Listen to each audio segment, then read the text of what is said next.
A dozen people spread out, each drawing the swords and blades at their waists, surrounding Xian Ming in the center. One fighter charged in with iron fists that seemed to shatter space itself, smashing straight toward him. Another stood tall with a long sword, his sword intent sharp and domineering, the aura of a king's blade swirling around him. All their attacks struck at once. How much chance do you think they have? Jiang Maji asked Su Zimo. Even though you've lost your cultivation, Su Zimo replied, I think your eyes still work, don't they? 0. Jiang Maji sighed. He could see it too. The students of the Celestial Sage Academy weren't even on the same level as those from the Ghost God Collegium. And this Xian Ming in the Ghost God Collegium was clearly among the outstanding few. He'd asked Su Zimo only to seek a little comfort in his heart. On the battle arena, Xian Ming remained calm even as all the attacks landed. The aura of the black tortoise surged around him, forming a massive phantom of the divine beast that shrouded him completely. With a series of metallic crashes, all the attacks slammed against the black tortoise's shell, but aside from the loud sound, not a single scratch appeared. Blue light shimmered across the tortoise's back, glowing like the surface of the sea. How can this be? The Celestial Sage students gasped in disbelief. Truly disappointing, Xian Ming said flatly, shaking his head. With a wave of his hand, the black tortoise opened its mouth and spat out several water arrows. Each carried the power of frost, freezing the very air and space they passed through as they shot toward the students. Dodge! Someone shouted. The group scrambled to avoid them in panic. Wherever the water arrows struck, even the platform beneath turned to solid ice. And the black tortoise's assault seemed endless, volley after volley, until in just moments, the entire battle arena was encased in ice. The students had nowhere left to run. They raised their weapons and charged desperately at Xian Ming for one last stand. A cold smile tugged at Xian Ming's lips. He raised both hands and clenched them tightly in midair. With a deafening boom, all the ice beneath their feet exploded. It was as if a blizzard had descended. Icy wind roared and shards of frozen mist burst in every direction. Snowflakes danced through the air while jagged ice shards, each several meters long, pierced into the bodies of the Celestial Sage students.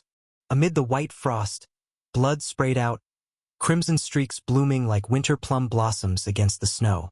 Beautiful yet tragic. Above, Jiang Maji shouted anxiously, but his cries made no difference. When the snow finally settled, the wounded forms of the Celestial Sage students were revealed. All of them lay on the ground, drenched in blood, heavily injured. Xian Ming had clearly held nothing back. He stood over them proudly, legs spread apart.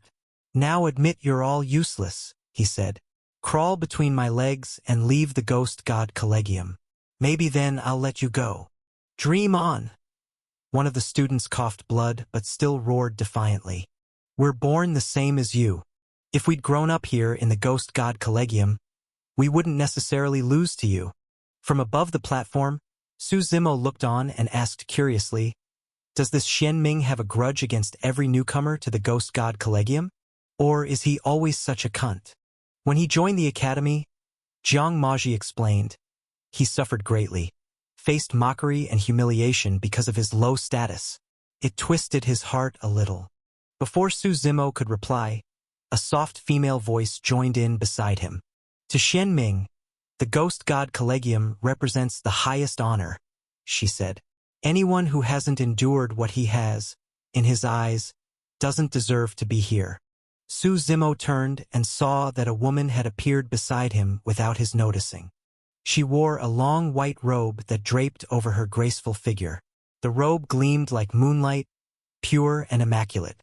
A few strands of dark hair fell across her temples, her skin fairer than snow, her lips pale red, her teeth white, her eyes luminous like a full moon. She stood about 1.78 meters, carrying an aura that was light and ethereal. Well, I guess there's no cure for being a cunt, Su Zimo said with a small smile. The woman ignored him, her gaze instead fixed on the battle arena below. Xian Ming, she called gently. That's enough. There's no blood feud here. Why take things so far? At her words, Feilin, the referee, grinned and said playfully, "Well, if it isn't Senior Sister Lan, what brings you out here today? What kind of wind blew you our way?" The woman gave Feilin a brief glance but didn't respond. Her eyes remained on Xian Ming. Xian Ming chuckled lightly. "Since Senior Sister Lan has spoken, I'll spare them. I wouldn't dare disrespect you, Senior Sister." Then he turned his gaze toward Su Zimo and said coldly, "They've all lost. What about you? Care to try your luck?" He then looked back at Lan and smiled. "Senior Sister Lan, surely you won't protect him too, will you? He offended Lord Nocturne earlier. Even if he doesn't deserve death, a little punishment wouldn't hurt." The white-robed woman said nothing. She simply looked at Su Zimo and gave a small shake of her head. Su Zimo smiled faintly. "You really want to fight me?" he asked. "What, are you afraid?" Xian Ming sneered. Su Zimo shook his head, laughing softly. He stepped off the ground and descended onto the battle arena. "The black tortoise is a turtle," he said calmly. "Why not just stay in your shell quietly instead of picking fights? The black tortoise is a god beast." Xian Ming snapped, his face darkening. "God or not," Su Zimo replied, amused, "it's still a turtle. You bastard. I was only going to teach you a lesson, but now you're asking for death," Xian Ming said coldly. "I heard the Ghost God Collegium is the greatest academy in the Ghost God Heaven," Su Zimo replied lightly. "If all its students are like you, I must say, that's quite disappointing." "D!" Xian Ming roared in fury. The black tortoise behind him began gathering power, countless icy arrows forming in the air like a raging blizzard. The temperature around them dropped sharply. Then, with a wave of his hand, the storm of frozen arrows rained down toward Su Zimo. "How can a firefly compete with the moon's brilliance?" Su Zimo said with a quiet laugh. He casually waved his hand. A massive blade of wind erupted outward. The sword energy swept across the entire platform, engulfing all the falling ice and snow, annihilating it completely. A dazzling arc of blade light split the air, and in the next instant, the massive black tortoise was cleanly sliced in two. The cut was smooth, perfectly even. Xian Ming spat a mouthful of blood as his connection with the beast broke, and he was sent flying backward. "One move," Feilin muttered, standing up abruptly, eyes narrowing. The crowd that had gathered to watch, all the Ghost God Collegium students, fell silent in shock. As Su Zimo walked toward him step by step, Xian Ming's eyes showed no panic, only deep hatred. "Ha ha ha. I like that look in your eyes," Su Zimo said with a smile. He raised his foot and kicked Xian Ming hard, sending him flying. Xian Ming's body slammed into the nearby Azure Dragon blade, and at that moment, it felt as if his internal organs were about to burst. He struggled to get back on his feet, but his body would no longer obey him. "My friend, there's no need to go so far," Feilin called from above. "The Celestial Sage Academy student Xian Ming has already been spared once. Let's just say this fight ends here. No hard feelings. Do you want to come down and try?" Su Zimo asked. Feilin paused for a moment, then smiled faintly. "Suit yourself," he said and turned to leave. "Oh? What's this? Not in the mood to judge anymore?" Su Zimo asked, then shifted his gaze back to Xian Ming. "You dare kill me?" Xian Ming said coldly. "Using my blade to touch your blood would only make it dirty," Su Zimo replied. He lifted his right foot and, without an ounce of hesitation, stomped down hard between his legs. There was a deafening crunch, like a watermelon bursting open. Many onlookers flinched and shut their eyes instinctively. "The show's over," Su Zimo said, sweeping his gaze across the crowd. "Anyone else want to join this guy?" Everyone took an involuntary step back. Seeing no one dared answer, Su Zimo leaped off the platform and said to Jiang Maji and the others, "Let's go." Jiang Maji hesitated, wanting to persuade him otherwise, but in the end, said nothing. Lord Nocturne asked Xian Ming to arrange our lodging. Jiang Maji sighed. "Now that it's come to this, how are we supposed to explain? If you don't mind, you can stay with me," the white-robed woman beside them said suddenly. And you are? Jiang Maji asked in confusion. Lan Canin, disciple of the revered hall, the woman replied. There are some empty quarters where you can rest for now. Then we'll trouble you, Jiang Maji said quickly. At this point, he had no other choice. As for whether the Ghost God Collegium would punish them for Xian Ming, that was left to fate. The Ghost God Heaven was full of danger. Even the Ghost God Collegium couldn't be called safe. Having a place to stay was already a blessing. The group followed behind Lan Canin, walking deeper into the Ghost God Collegium. What's your plan now? Xia Chonglu asked quietly, glancing at Su Zimo. I'll stay for a while, Su Zimo said. Once I get familiar with the Ghost God Heaven, I'll decide what's next. To unseal the primordial demon cave, he needed to gather the inheritances of the 9 ancient gods. The Ghost God Heaven was vast. Perhaps it held a clue.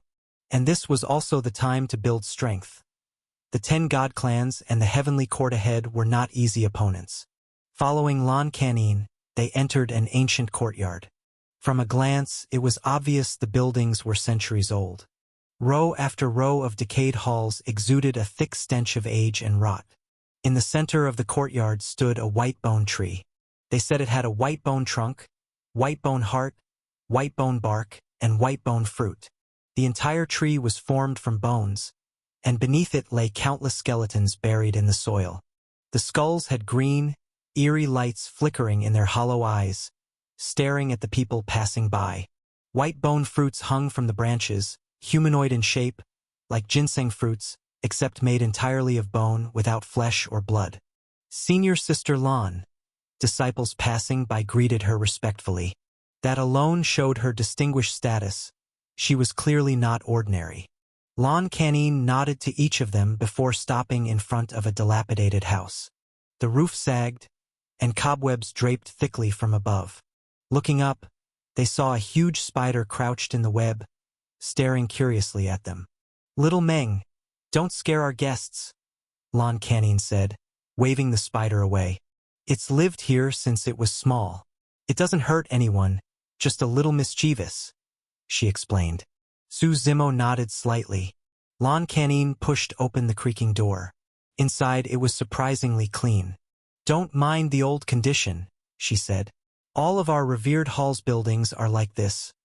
Relics left behind from the ancient ghost god apocalypse. Having a roof over our heads is already more than enough, Jiang Maji said with a weary smile. If he'd known it would come to this, he thought he might have stayed in the mortal ascension heaven. Su Zimo looked around. The air was thick with divine power and ghostly energy, unseen, but filling the entire void. All right, Lan Canin said, clapping her hands. You can stay here. No one will disturb you. Then she turned to Su Zimo. I'd like to spar with you sometime, learn a thing or two. Su Zimo didn't respond. Normally, he had no patience for such requests, but since she had arranged their lodging, it was a favor he couldn't ignore. Lan Canin took a few steps, then turned back suddenly. Oh, right. I forgot to warn you about one thing. What is it? Su Zimo asked. You're new to the ghost god heaven, she said, so you probably don't know yet. Every night after 8 o'clock, no matter what happens outside, do not leave your room. Ignore it. Don't look. Don't ask. Just remember those 4 words. With that, Lan Canin left, leaving the group staring at each other in confusion. Jiang Maji, who clearly knew something, explained, That's the peculiarity of the ghost god heaven. From morning 8 to evening 8 you can move freely. But after 8 at night it becomes the time of the ghost gods.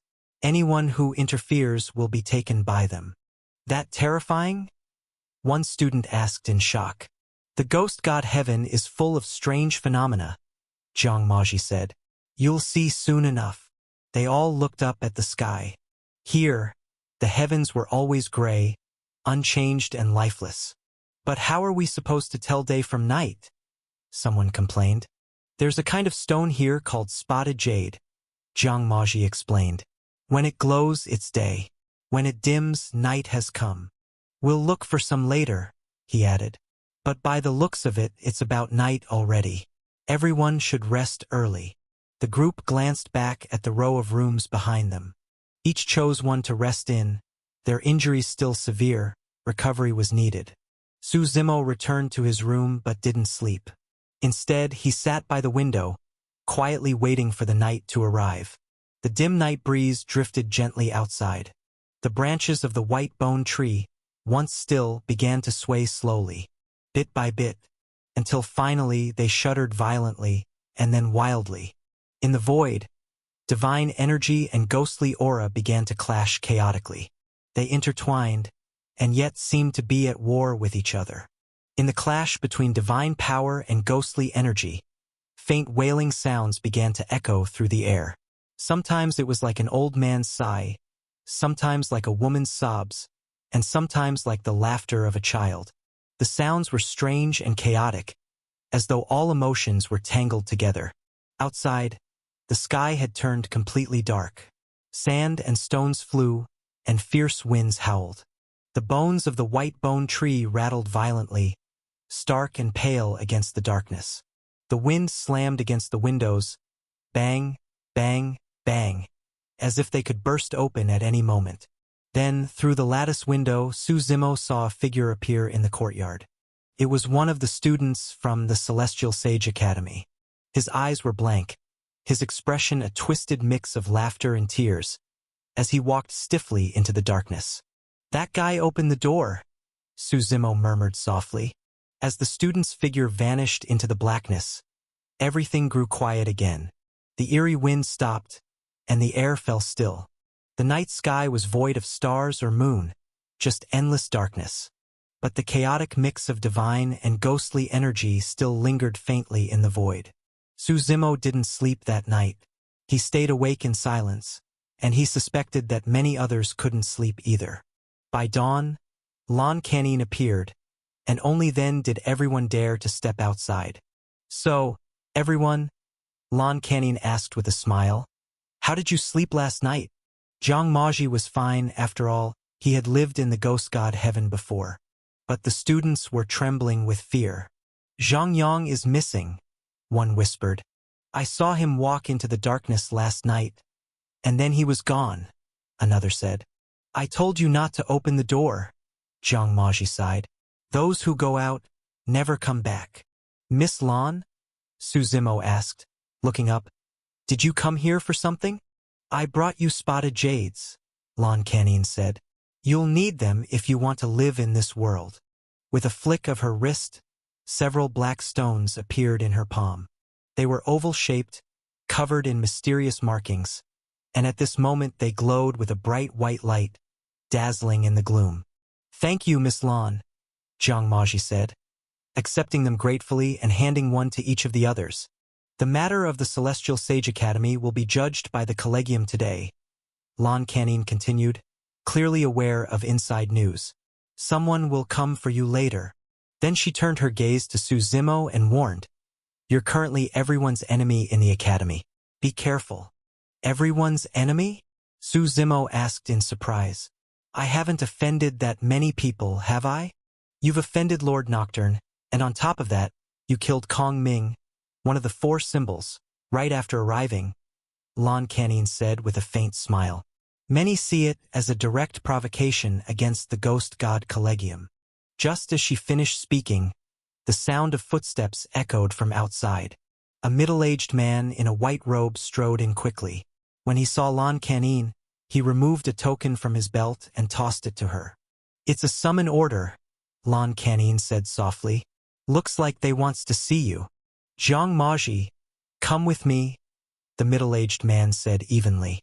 "The Chancellor wishes to know the details about the evil spirit." Zhang Maji nodded hurriedly and followed him out. When they were gone, Lon Canine turned back to Suzimo, smiling. "Can you teach me?" "Teach you what?" Suzimo asked, puzzled. "I want to defeat someone," she said, "and I think you might be able to help me. I'll teach you, if you can find me a detailed map of the ghost god heaven," Suzimo replied. "Fine," Lon Canine said. "But first, I want to see if you're qualified to teach me." She slowly extended her right hand, and a single orchid bloomed in her palm. It was elegant and pure, its violet petals surrounding a delicate pistil that gave off a light fragrance. The orchid, called one of the 4 gentlemen of flowers, was a symbol of nobility and grace. But Lan Canin's orchid was strange, for it was incomplete. Though only half of the flower remained, the power within it was awe-inspiring and unsettling. From the orchid's petals, streams of violet spirit power rose and gathered into a phantom figure above her hand. It was the image of a woman with the body of a human and the tail of a fish. Yet she had no head, only overlapping scales covering her entire body, making her appear eerie and unnatural. The fish tail stirred gently, and as it did, the world seemed to empty itself. All surrounding spirit power converged toward that single movement. With a flick of her tail, a massive surge of energy roared toward Suzimo. Suzimo waved his hand, and the torrent shattered instantly. The exploding current turned into countless flower petals, floating down softly. They fell around him, and from the ground, orchids began to bloom endlessly, spreading out in all directions until the courtyard was covered in them. Orchid Heart Illusion Realm, Lan Canin called out sharply. Suzimo suddenly felt the world around him change. He was standing in a sea of orchids. Ahead of him was a colossal orchid, its bud just beginning to open. Petals unfurled one by one, cascading down like thousands of strands of silk. When the flower fully bloomed, a woman appeared in its heart. She was unclothed, her body seemingly sculpted by heaven itself, flawless in every detail. Her eyes gleamed like autumn water, her fingers delicate as jade. She stepped barefoot across the petals, her movements fluid and hypnotic as she walked towards Suzimo. A misty aura filled the air, intoxicating and dreamlike. Suzimo's eyes opened wide. He felt his consciousness slipping away. No matter how he tried, he couldn't tear his gaze from her. If his spiritual will weren't so strong, he might have been completely lost in the illusion. Slowly, Suzimo closed his eyes. Between his brows, an eye began to open, the infinite samsara god eye. Or rather, it was no longer the true infinite samsara god eye, for after being nourished by demonic energy for so long, it had become the infinite samsara demon eye. The moment that eye opened, all illusions and falsehoods shattered. In an instant, time itself seemed to freeze. The illusion vanished, and Suzimo stood once more in the courtyard. Or rather, he had never left it at all. Not bad, Suzimo said with a hint of admiration. If not for his infinite samsara demon eye, even he might have needed effort to break free. What was that just now? Lan Canin asked, pale-faced and shaken as she retracted her half-orchid. You don't need to know, Suzimo said calmly. Illusions have no effect on me. That's quite the boast, Lan Canin replied, unwilling to concede. The Lan clan has studied illusion arts for generations. One day our name will be known across the realms. You may look down on illusions, but have you ever heard of the 10 God King physiques? You've heard of them as well? Suzimo asked. The 10 God King physiques, Lan Canin said. Among them is the spectral sight God King physique, a divine body renowned for its ocular arts. It's said to be the greatest eye technique in existence. Do you really think even you could break its illusions? My Lan clan's awakening Phantom Lotus is merely a derivative of one of the techniques born from that divine eye. The awakening Phantom Lotus, that was what you just used, right? Suzimo asked. Only half of it, Lan Canin replied softly. So what exactly do you want me to teach you? How to break illusions? Suzimo asked. And what could you teach me? She countered. To break illusions, there's no shortcut, Suzimo said. The best way is to strengthen your Tao heart. When your Tao heart is steadfast, you'll be unshaken by all illusions. You can help me with that? Lan Canin asked. Suzimo nodded slightly. Back on the primordial heartlands, he had once practiced a technique called the Great Dream Scripture. It wasn't a combat art, but it held extraordinary power. Could weave dreams, countless dreams of every kind. When one awoke, it was as though 3,000 years had passed, people gone, places changed, seas turned to dust. Though what happened within the dream was false, the tempering it gave one's Tao heart was utterly real. The only danger was that it was far too immersive. If someone lost themselves within the dream, unable to distinguish illusion from reality, they would truly live through those 3,000 years, only to die in the waking world as nothing more than a skeleton.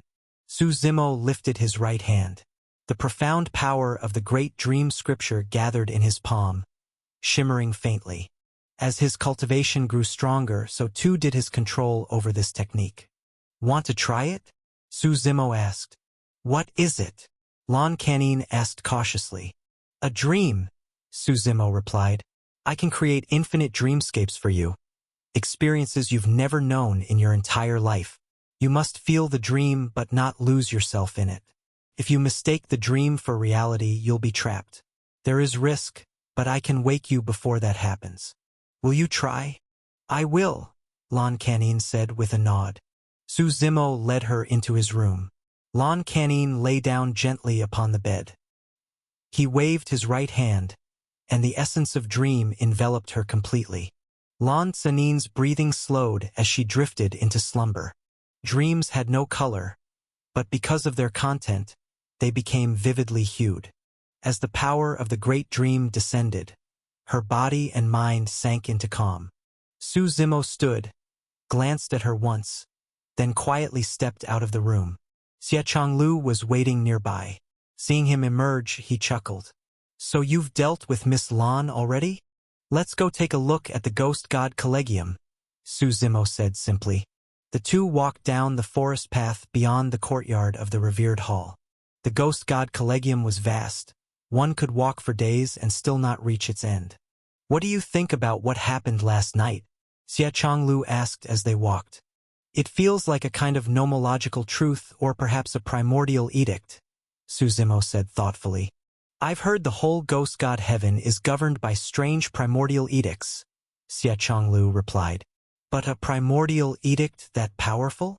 This world is full of wonders we've never seen, Su Zimo said with a faint smile. As they spoke, a sudden gust of wind cut through the air nearby. Su Zimo extended his hand and caught something between his fingers, a letter that had torn through space itself. On the envelope were 3 bold red characters. I challenge you.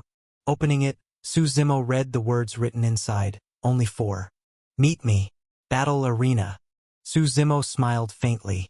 Someone sent you a battle challenge, Xie Changlu said, amused.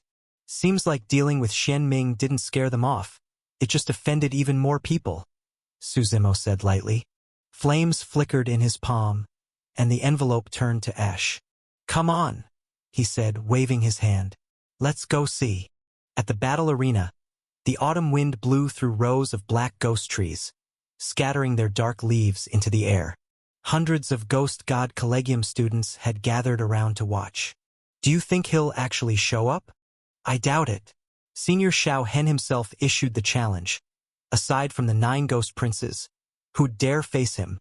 I'm not so sure.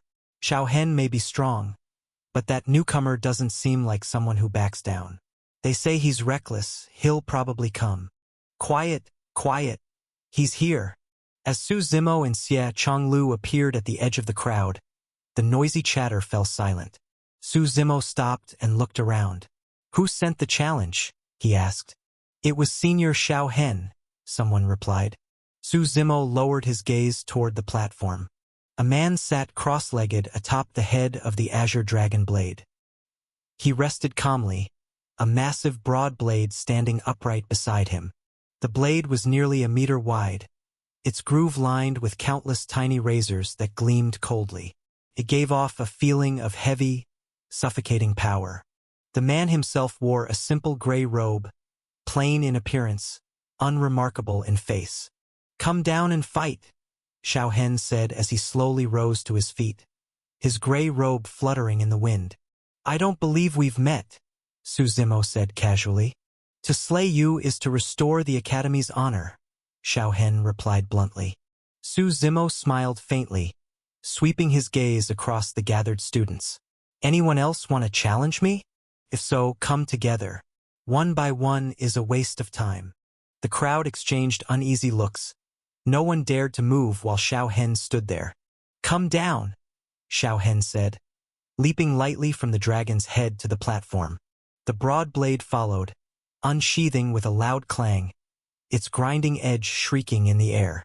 He gripped the weapon tightly, its killing intent surging, the surrounding space humming with sharp blade energy. "When I kill you," Su Zimo said as he stepped down toward the platform, sounding almost bored, "will there be anyone left to challenge me then? Below the ghost princes, none can defeat me," Xiao Hen said proudly. "Then let one of those so-called ghost princes come fight me," Su Zimo replied.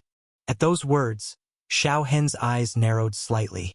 "The 9 ghost princes are all in seclusion. They don't have time for you. But you killed Xian Ming. The 4 Symbols Division won't forgive that. You people at this academy really have too much drama," Su Zimo said with a faint shake of his head. "Go ahead and draw your blade. You want to die? I'll grant your wish. Let's see who dies first," Xiao Hen shouted. He swung his weapon, the heavy blade trembling as it cleaved downward. The force split the air itself, rending open the sky. A streak of silver light burst forth, descending like a falling star. Su Zimo simply looked up. His gaze met Xiao Hen's. In that instant, the void froze. Xiao Hen's body stiffened in place. His blade was caught mid-swing, frozen in the motion of the strike, unable to fall even an inch. It was as if the very air had solidified into stone, trapping him within it. The void froze, trapping both space itself and Xiao Hen within it. Su Zimo reached out, and under Xiao Hen's horrified gaze, his fingers gently pinched the broad blade in the man's hands. With just that light pinch, 2 deep fingerprints appeared on the blade's edge. Xiao Hen's body began to tremble uncontrollably. "Why did you have to bring death upon yourself?" Su Zimo murmured. Xiao Hen tried to speak, but no sound came out of his mouth. Su Zimo reached forward, grabbing him by the throat, and pulled him free from the frozen space. It was like a fish being lifted from a dried-up river. He gasped desperately for air. Then Xiao Hen began to shout wildly. "You can't kill me! You can't kill me!" "Why not?" Su Zimo asked with a mocking smile. "My brother is Xiao Tian, one of the 9 ghost princes," Xiao Hen quickly replied. "Do you know what that means? He's one of the future successors of the ghost gods." "I don't know and I don't give a damn," Su Zimo said with a faint smile. "All I know is that you're about to die." With a light squeeze of his hand, Xiao Hen's neck collapsed inward.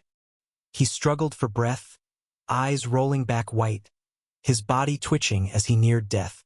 "There's no need to be so ruthless, fellow Taoist. Must you insist on killing him?" A voice suddenly sounded from above. At once, the space around Su Zimo shattered, and a massive ghostly head burst forth, surging toward him. Su Zimo raised a hand, using Xiao Hen's body as a shield. The ghostly head proved troublesome. It split into 2, flanking Su Zimo from both sides. Su Zimo's palm flared with immense power, and the 2 ghost heads disintegrated into dust.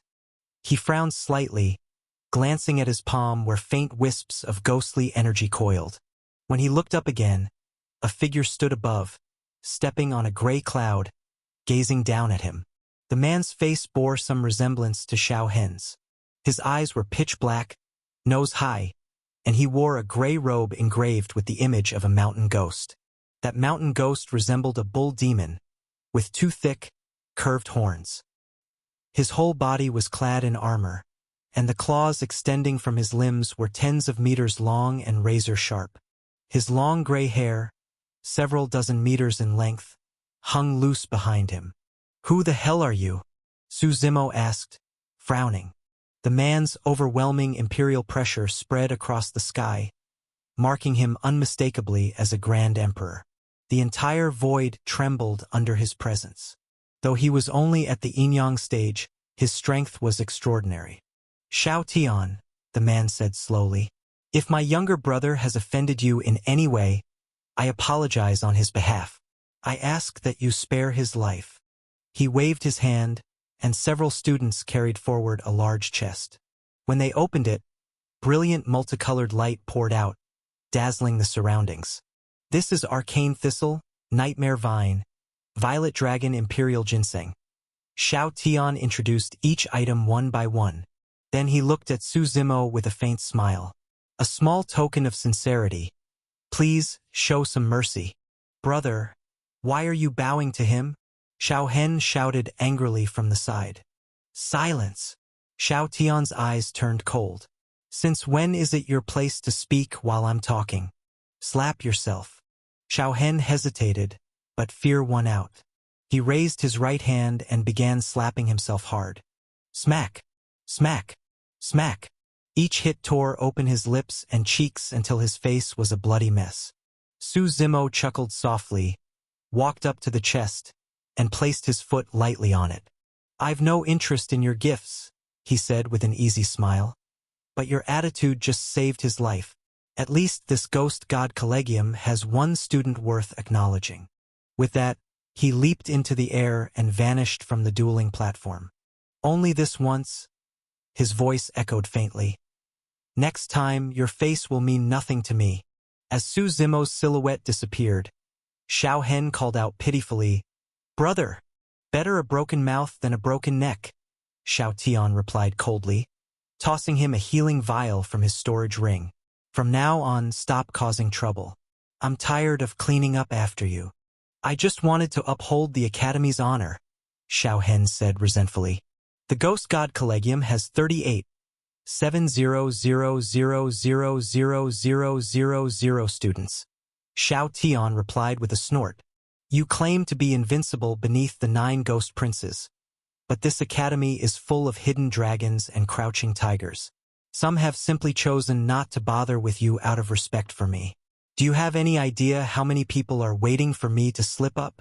Xiao Hen fell silent, then muttered, Still, you didn't have to fear some outsider. Fool. You really are ignorant and fearless. Xiao Tian sighed. You'll understand in time. He's not as simple as you think. And since he killed Shen Ming, the Four Symbols lineage won't let it go. We'll just sit back and watch the tigers fight. Oh! After leaving the dueling platform, Su Zimo happened to run into Jiang Mozi. The man looked lost, almost hollow, his steps unsteady. Chancellor, what's wrong? Xie Changlu asked, walking up. Don't call me Chancellor anymore, Jiang Mozi said bitterly. The Celestial Sage Academy no longer exists. What did the higher-ups say? Xie Changlu asked. Expulsion, Jiang Mozi replied painfully. That's too cruel. You've managed that academy for years. You've earned at least some credit, Xie Changlu protested. The academy never looks at the process, Jiang Mozi said with a wry smile. They only care about results. I'm gonna pack up and take my students away from here. What about you two? Then we'll leave together, Su Zimo shrugged. Tomorrow morning. I've still got something to take care of today. Jiang Mozi nodded. In truth, he preferred traveling with Su Zimo and Xie Changlu. After all, in the Ghost God Heaven, survival itself was a challenge. The three of them returned to the revered hall, where Lan Canin still lay asleep. Su Zimo raised his hand, the nomological truth of dream rippling through his palm.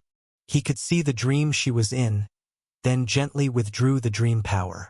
Lan Canin's eyes fluttered open. In that instant, a profound sense of age and weariness emanated from her. It's time to wake up, Su Zimo said. Lan Canin stared blankly at Su Zimo. Her eyes were dull, as if her soul had left her body. Still haven't woken up? Su Zimo asked with a faint smile. This is the Ghost God Collegium, Lan Canin said softly after a long silence, testing his response. What did you dream about? Su Zimo asked. Weren't you the one who created the dream? Lan Canin took a deep breath and replied. I create the dream, but not the contents, Su Zimo said. The things you dream are drawn by your own subconscious. I understand. Lan Canin nodded. Thank you. I'm leaving the Ghost God Collegium tomorrow, Su Zimo reminded her. Prepare the map as soon as possible. So soon? Lan Canin asked in confusion. Someone threatened you? There's no one in this world who can threaten me. Suzimo replied calmly. It's just that staying in this place no longer has any meaning. I plan to see what lies elsewhere. All right, I'll bring it to you early tomorrow, Lon Canine said with a nod. She was about to leave when her brows suddenly furrowed. She raised her right hand and took out the spotted jade. The light flickering upon it dimmed. It's night already? She asked, turning to Suzimo. It shouldn't be. Not this fast, Suzimo replied. Although people here used the spotted jade to measure time, they could still roughly sense the day's rhythm. It had grown dark far too quickly. Suzimo took out his own spotted jade. It too had dimmed. Lon Canine hurriedly shut all the doors and windows. Outside, a gray wind was blowing, and the divine energy and ghostly aura in the void grew turbulent once again, swirling violently around the white bone tree. This ghostly divine aura feels strange, Lon Canine muttered to herself. She stared silently out the window. After a long moment, as if recalling something, she suddenly turned to Suzimo and asked, You can see what's inside my dreams, can't you? I really don't care what you dream about, Suzimo shrugged. Unfortunately, the great dream scripture manifests it to me on its own. What did you see? Lon Canine asked, her tone calm. You and another woman who looks very much like you, Suzimo said. That's my elder sister. She's one of the 9 ghost princes of the academy, Lon Canine said with a faint smile. Oh, Suzimo nodded slightly. Aren't you curious? Lon Canine asked, turning to him. Curious about what? About me or about who my sister is, she said. No, not really. But you can tell me if you want to. Suzimo smiled. If not, I won't press. Such things were neither here nor there, worth hearing, but not worth prying into. My sister's name is Lan Shi, Lon Canine said. We're twins, though she was born a few seconds earlier. In our Lan clan, the awakening phantom lotus is a lotus of inheritance. Each generation has one heir, but in our generation something went wrong. When we were born, the orchid split in 2. Each of us carries half. Suzimo nodded. That explained why Lan Canine's orchid was only a remnant orchid. She was always better than me in everything. Even after we entered the academy, she became one of the 9 ghost princes, heir to ghost god Drought Demon. Lon Canine sneered. All I've ever wanted is to surpass her and become one of the 9 ghost princes myself. There can be only one awakening phantom lotus, and only one heir. You still have quite a road ahead of you, Suzimo said. He had met Xiao Tian that day, another of the 9 ghost princes, whose cultivation had already reached the Grand Emperor realm. If Lan Shi was still alive, she too would likely have reached that realm. Compared to her, Lon Canine still had some distance to go. Just then, the gray wind outside suddenly surged. A figure swept past within the storm. It was but a fleeting glimpse, gone in an instant, yet Suzimo saw it clearly. Lan Kuer. His eyes narrowed as he stared into the pitch-black night where not even an arm's length could be seen. He slowly walked toward the door. Hey, what are you doing? Lon Canine asked. Going out, Suzimo said. Are you insane? Lon Canine cried, trying to stop him, but it was too late. Suzimo had already opened the door and stepped outside. Lon Canine froze at the threshold, not daring to take a single step further. Once outside, Suzimo felt it at once, the howling gale roaring endlessly, as if it could uproot the entire world and sweep it away. A tremendous power surged against him. The gray wind sought to swallow him whole. Suzimo frowned, raising his right hand and stirring the storm around him. The wind bent to his presence, swirling about his form. He stepped forward, and the space beneath his foot exploded. With a deafening boom, he flew toward the heart of the storm. Lightning flashed within the raging wind, which spun like a colossal vortex, battering everything around. From all directions came tearing forces, intent on grinding Suzimo into dust. Suzimo roared, activating the God-Demon Creation Atlas and Heaven-Earth Dharma Codex. An immense power burst forth, vast and ancient, like that of a primordial god-devil. He grew over 10,000 miles tall, standing between heaven and earth. One hand supporting the firmament, one foot upon the mountains and rivers. "Stay!" he bellowed, charging toward the storm's core. At that moment, a black light burst out from the depths of the storm. It was fierce beyond compare, cutting through everything, annihilating all, and blasting Suzumo backward. "Leave them to me," Suzumo commanded, waving his right hand. A passage opened from within the god world. Paimon, Sevenface, and the Red-Blade Bull Demon stepped through. A powerful saintly might erupted from them, shaking the air. Roars echoed across the heavens as the three took their positions beside Suzumo. Above him, a cerulean planet revolved, emanating divine light. It suppressed the storm in place. At the core of the gray storm, a gate slowly appeared. It was black, engraved all over with countless ghostly faces. 2 circular rings were set within it, exuding an aura as if it led straight into the underworld.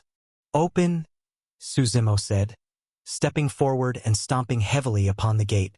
But the door did not budge. Even when Paimon and the others struck together, it remained unmoved. "It's the power of primordial edicts," Paimon said grimly. Only the primordial edicts themselves could render them all powerless. It was said that the ghost god heaven was unfathomably strange, that when the dark wind blew at night, all who were outside vanished without a trace. For billions of years, no one had ever uncovered its secret. "What's wrong? Afraid to open it?" Suzumo shouted. "I want to see for myself what terror has haunted this ghost god heaven for all these ages." After a long silence, a voice finally came from within the gate. "Infernal Lord, you and I are not of the same path. Why seek an audience?" "I'm not here to see you," Suzumo replied. "I'm here to see an old acquaintance." "There are no old acquaintances of yours here," the voice answered again. "I said they are here, therefore they are," Suzumo said calmly. "Now open the door. I'll make my own choice." "Infernal Lord, you shouldn't have stopped me, nor should you have disrupted the rules of the ghost god heaven," replied the voice from behind the great gate. "What rules of the ghost god heaven?" Suzumo laughed softly. "I don't give a damn. What I say becomes the rule." "In that case," the voice behind the door replied, "come with me. The night has fallen. No one is permitted to appear." As the voice faded, an endless gray mist surged across the heavens. The wind howled, sweeping over the sky with a shrill, cutting sound. Then, in the void above, a colossal shadow emerged, half hidden in the darkness. It flickered between form and formlessness, as though one with the wind and fog. For a fleeting moment its outline became clear. A creature with the head of a dragon, the tail of a tiger, and the twisted body of a demon. It looked as though countless ferocious beasts had been fused into one. A savage aura of bestial might rolled outward in waves. With a roar, a massive black claw reached toward Suzumo. Suzumo's eyes sharpened. He raised his blade, Shadow Tyrant, in a swift arc.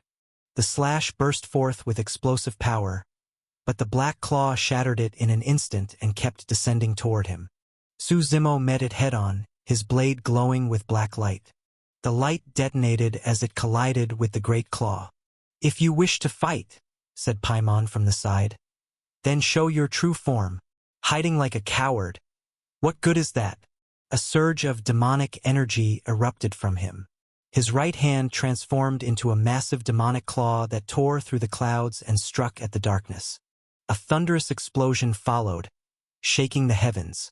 "Bloody coward, hiding your head and tail. Who gave you the courage?" bellowed the Red-Blade Bull Demon. A deep, ancient bellow echoed through the sky as his body grew to colossal size. He leapt upward into the storm clouds, the heavens trembling with the sound of his roar. Moments later, a deafening boom shook the air. He came crashing down from the sky, dragging the enormous monster with him. "No one looks down on me from above, no one except my lord," roared the bull demon as he wrestled the creature. Sevenface raised his demonic lotus, vines of black petals shooting forth. The thorn tendrils coiled around the monster, sealing it in place as demonic energy seeped into its flesh. Even as it struggled violently, the lotus vines only tightened. At last, Suzimo saw its true form clearly, just as before. A dragon's head, a tiger's tail, a beastly body, shrouded in divine yet corrupted energy. Its strength was immense, but facing 3 saint sovereigns, Paimon, Red Blade, and Seven Face, it was powerless to resist. "My lord, shall we cut it down?" the bull demon asked. "Killing a saint sovereign isn't easy," said Paimon. "But to imprison it forever, that we can do. The god world itself is like an enormous cage. Anyone who enters it becomes an enemy of its heavenly Tao, and few can ever escape." The Dragon Maiden's plight was proof of that. She wasn't chained, but she wasn't free either. "Cut its life-death souls apart.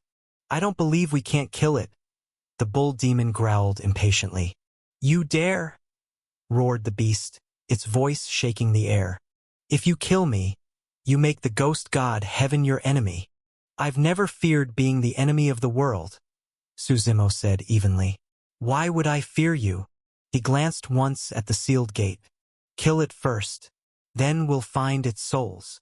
The bull demon grinned wickedly, raising a massive mountain-splitting axe high above his head. But before he could strike, a majestic voice echoed across the heavens. "Abyssal Chimera, return." The words carried divine power. The bull demon's axe froze in midair, and the massive creature dissolved into mist, vanishing into the gate. "Abyssal Chimera?" Suzimo murmured. He recognized the name. The one behind the door had called it so. Abyssal Chimera, one of the 9 ghost gods, alongside Kuei and Drought Demon. No wonder it had reached the Saint Sovereign realm. "Who are you?" Suzimo asked, his gaze filled with demonic power, as if piercing through the sealed gate itself. Paimon and the others stood ready at his sides. "Infernal Lord, you are still too weak," said the voice once again. "Hiding while you yap? Did no one teach you that's rude?" Suzimo retorted. "It's not the right time for us to meet," came the reply. "Grow stronger, otherwise, you're not worth my attention." "You are..." Suzimo paused. Then, recalling something from long ago, in Heaven's End, Ocean's Edge, an old man from Elder Lord Temple had once given him a list of names. One name in particular stood out. "The End of Calamities," Suzimo said slowly. A hint of surprise came from the darkness. "Oh? You still remember me?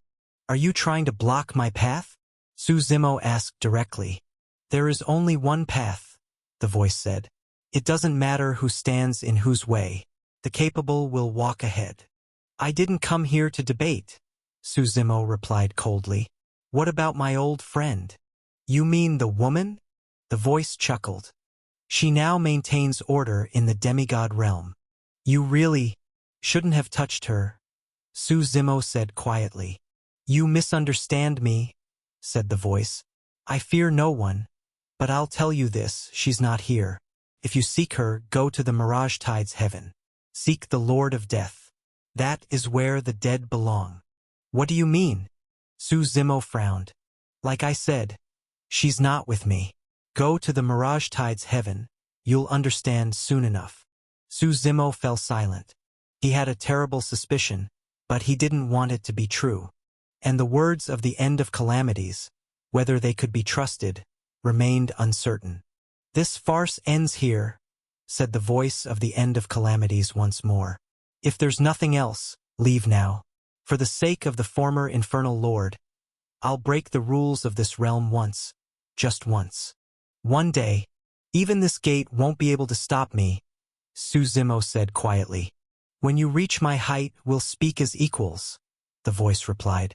"Until then, I'll be waiting to see your limits." As his final words faded, the gray mist dissolved into nothing. The great gate vanished from sight.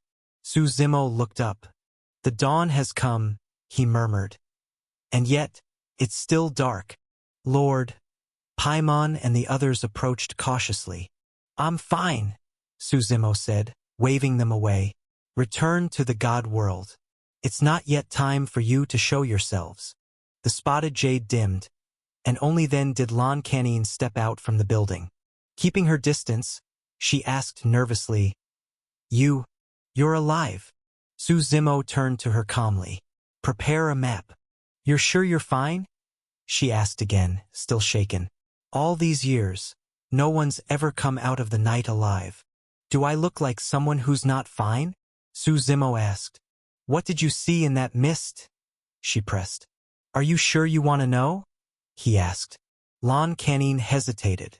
Then, quietly, I'll get the map. She understood, if he wasn't telling her, it was for her own good. There are secrets too dreadful to know. As she left, Xia Chonglu emerged from the shadows. Chonglu, Su Zimo smiled. Looks like you'll be coming to the Mirage Tide's heaven with me. What happened? Xia Chonglu asked, startled. All for a woman, Su Zimo said lightly, patting his shoulder with a faint smile.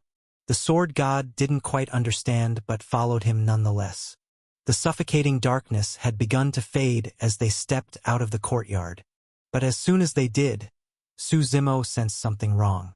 A wave of killing intent swept through the air. Dead leaves drifted across the barren ground, spinning in the cold wind. One leaf fluttered through the air, and as it passed, it sliced a giant tree cleanly in half. Who's there? Xia Chonglu shouted. Stop hiding. It's a formation, Su Zimo warned. You should be dead. A voice echoed from all sides. A figure stepped out of the fog, a man in a white mask, holding a sword whose tip dragged along the ground. The earth cracked beneath his steps, and sword intent filled the air. A sovereign pressure rippled from his body, shattering the space around him. Coming to kill us while wearing a mask? Su Zimo smirked. That reminds me of a certain turtle. Shen. Wu. Shen. Ming. Oh, Shen Ming, right. At the name, the masked man's killing intent surged violently, almost tangible. His sword aura roared like a storm, stronger than Xie Chongliu's. Not in control, but in sheer magnitude. What's your relation to Shen Ming? Su Zimo asked. The man didn't answer. Instead, he began to run, his sword dragging until it suddenly slashed upward, the tip gleaming coldly. Su Zimo stepped aside, narrowly dodging the blow, then kicked sharply at the man's sword hand. Xia Chonglu drew his own blade, striking with all his might. The clash of swords sent a blinding spark through the air, the space around them cracking apart. But the masked man was stronger. Chonglu staggered back several steps before being kicked away entirely. The masked man ignored him and turned his icy gaze toward Su Zimo. Above them, a great phantom took form, a massive white tortoise entwined with snowflakes. An ice turtle. The man pointed his sword at it, channeling its power into his blade. Snowflakes fell as his sword gleamed brighter and brighter. Chaotic frost across 9 heavens, he shouted. Ice sealed the world as his sword came crashing down. Su Zimo's hands burst into flame, the nomological truth of fire engulfing Shadow Tyrant. Ice and fire clashed in midair. The blades crossed, and lightning shot from the masked man's eyes. Su Zimo dodged, but the man's voice echoed again. Snow upon the sky, frost unending, 10,000 peaks, no path left to tread. At dusk, the world freezes beneath 1,000,000 swords of snow. Endless sword intent, fused with ice, surged through the air. In an instant, autumn turned to winter. Snow blanketed the earth, and the masked man stood alone amidst the falling flakes, his sword dancing in a white storm. Snowfall, heavenly execution. His attack split the heavens, descending upon Su Zimo like a frozen apocalypse. There was no space to dodge. Su Zimo formed hand seals, summoning the eye swastika seal before him. Its golden light met the storm head-on. The explosion tore the air apart, throwing both men back. The masked man's mask shattered, revealing a young, almost childish face. Startled, he raised a sleeve to cover himself. "Don't look at me! Don't look at me!" he shouted in panic. "So shy about your own skin?" Su Zimo laughed softly. The man turned away, Waving his hand, the snowy field dissolved, the formation collapsed, and he bolted into the distance. "What's this? You think you can come and go as you please?" Su Zimo narrowed his eyes, swinging his blade in pursuit. As Su Zimo's blade slashed out, its intent split into several arcs across the void. The masked man, fleeing in panic, made a misstep, and one of those blade arcs cut across his right foot. Watching the figure stumble and disappear into the distance, Su Zimo let out a cold snort. After him, he and Xie Changlu stepped into the air and gave chase. Inside the willow fluff space of the Ghost God Collegium. This was a self-contained dimension belonging solely to the Academy. It was said that long ago, a powerful student had risen from the Ghost God Collegium. His name was Lu Zhu.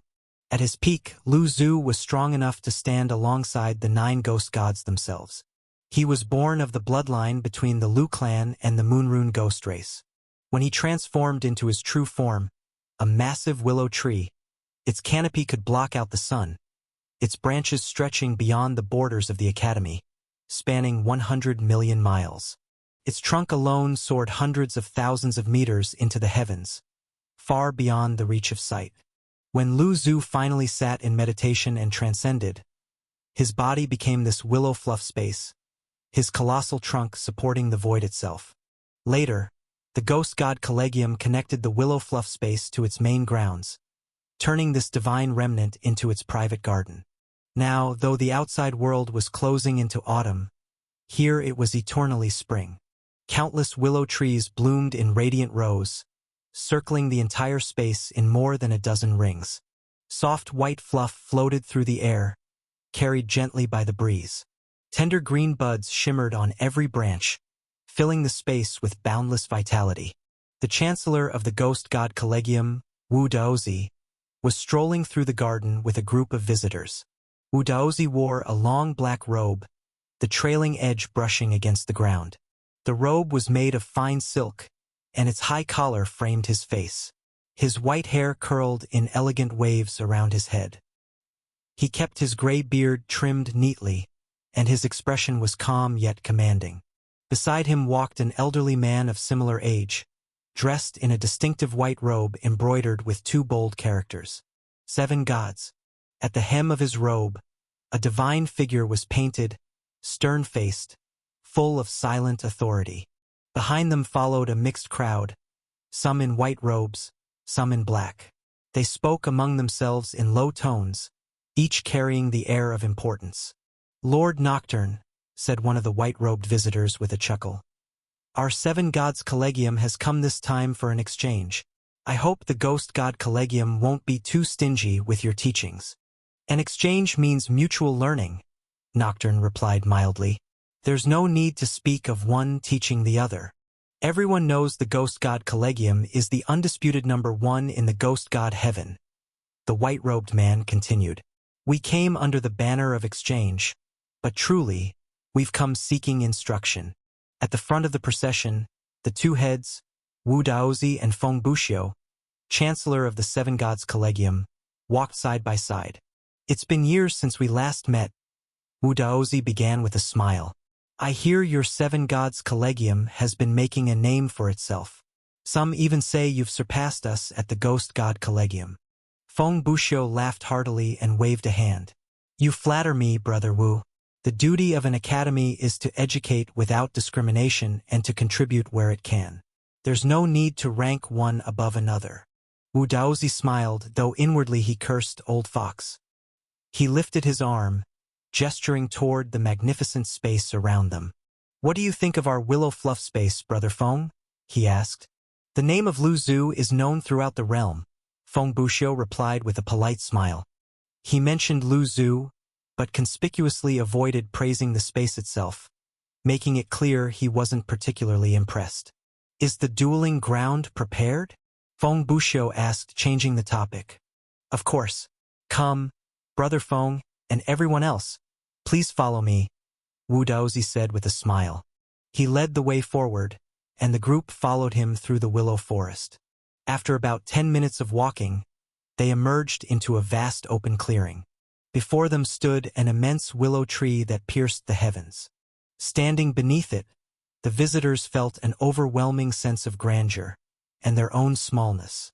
The tree's trunk was tens of thousands of meters thick, its branches stretching for miles upon miles. The branches coiled and intertwined to form an enormous battle platform. The platform's center was supported by the trunk itself, while the countless leaves around it had transformed into seats for spectators. "What a masterpiece of divine craftsmanship," Feng Buxiu said in awe. Above them, a living divine dragon coiled around the willow's branches. Its massive head hung in midair, and its eyes glowed with divine majesty as it watched the gathering below. "This is the battle arena," Wu Daozi said proudly. "The platform we use inside the academy was modeled after this one. What do you think, Brother Feng?" "Truly magnificent," Feng Buxiu admitted sincerely. "So, the duel will be held here?" "Naturally," Wu Daozi replied, laughing. "Since the Seven Gods Collegium has come to spar, how could we not offer proper ceremony? Please, Brother Feng, after you." The two chancellors ascended the colossal willow together, their entourages following close behind. "This sparring session will be private," Wu Daozi remarked as they climbed. "No ordinary students will observe. Let's keep this between us." "I agree," Feng Buxiu said with a smile. After a brief pause, he asked casually, "Tell me, Brother Wu, have the 9 ghost gods left any new instructions recently?" "What instructions?" Wu Daozi asked, puzzled. "There have been repeated uprisings in the half-buried region," Feng Buxiu said. "Are the 9 ghost gods not planning to intervene?" "Why? You have ideas about it?" Wu Daozi asked. "You know how remote the place we are from is," Feng Buxiu said. "Our 7 gods collegium has been considering relocation. If the 9 ghost gods have no plans for the half-buried region, we'd like to move there." "You'd best forget about that," Wu Daozi said dismissively. "The 7 gods collegium isn't strong enough to handle that area." "Brother Wu misunderstands," Feng Buxiu said with a faint smile. "We have no intention of quelling the uprisings, only protecting ourselves." "That's not for me to decide," Wu Daozi replied curtly. "If you're serious, ask the 9 ghost gods yourself." With that, he strode past Feng Buxiu toward the upper seats. As Wu Daozi's figure receded, Feng Buxiu's once genial expression darkened. "Chancellor, should we?" A white-robed subordinate murmured quietly. "That old Wu is getting far too arrogant," Feng Buxiu said coldly. "Later, make sure to crush their pride." "Understood," the man replied with a sinister smile. When everyone was seated, the enormous willow stirred, its branches shifting to open up the center, forming a sealed dueling space. The green dragon above them coiled in the air, marking the boundaries of the arena. "So, who will represent the ghost god collegium?" Feng Buxiu asked with a polite wave of his hand. As he spoke, a young man from the 7 gods' side stepped forward impatiently. "Hong Yu," he said, giving a lazy bow and announcing his name. "Brother Feng." Wu Daozi frowned. "What's the meaning of this?" "What's wrong?" Feng Buxiu asked. "You came to the Ghost God Collegium for a sparring exchange, and you only brought one person?" Wu Daozi said. "One man can stand against 1,000 armies," Feng Buxiu replied coolly. "Brother Wu, why not defeat him first before you mock?" "You certainly speak with confidence, Brother Feng," Wu Daozi said, laughing in irritation. He turned toward Nocturne and said calmly, "Where are the 9 ghost princes?" Nocturne clapped his hands lightly. At once, 8 overwhelming auras erupted from around the heavenly willow. These 8 had been waiting there all along. Among them were both men and women, but without exception, each radiated the vast pressure of a grand emperor. Their combined might seemed to weigh down the very heavens. Their robes billowed. Each wore the distinctive gray robes of the 9 ghost princes, and the space around them rippled with distortion. Wu Daozi's gaze swept the group, his brow furrowing. "Where is Xian Quan?" Nocturne looked startled and shook his head. All 9 had been summoned, so why was there only 8? "Chong Ming, what's going on?" Nocturne asked one of the young men among them. Xian Quan said he had a personal matter to handle, Chong Ming replied with a faint smile. He'll be here shortly. Then he can go report to the disciplinary hall for punishment later, Nocturne said coldly. What personal matter could be more important than receiving honored guests? When Nocturne finished, Wu Daozi turned back to Feng Buxiu with a smile. 8 will do just fine. Still better than the single person your academy brought. Feng Buxiu chuckled. Hong Yu, go test yourself. It seems Chancellor Wu is mocking us. The youth named Hong Yu yawned lazily, looking utterly bored, and strolled toward the center of the stage. The colossal heavenly willow parted its branches to create a path for him. Which of you will come? Hong Yu asked, half squinting at the 8 above him. Or will you all come at once? At those words, the 8 ghost princes' faces hardened. Among prodigies, such talk was blatant mockery, an insult. Chong Ming was the first to move. He stepped forward through the air and said coldly, I'll go. What's going on with him? Xie Chonglu asked, looking at the masked man fleeing ahead. Su Zimo frowned slightly.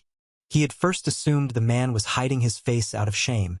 But now, after pursuing him for some time, Su Zimo noticed something far stranger. The man's body was shrinking, gradually, steadily transforming from that of an adult into that of a child. Su Zimo had never seen anything like it. I'll hold him, Xie Chonglu said sharply. He clasped his hands together, and the sword floating before him suddenly expanded dozens of times in size. That enormous blade carried a heaven-piercing sword intent, tearing through the void and moving at the speed of light to block the masked man's path. With a thunderous boom, the giant sword shattered the air itself, cutting off all escape ahead. The masked man spun around to flee another way, but Su Zimo and Xie Chonglu were already there to block him.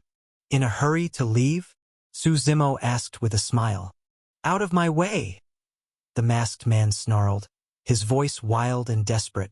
The energy around him surged violently, as though it might destroy the entire space. Kill, Su Zimo murmured, narrowing his eyes. Drawing Shadow Tyrant, he slashed through the air.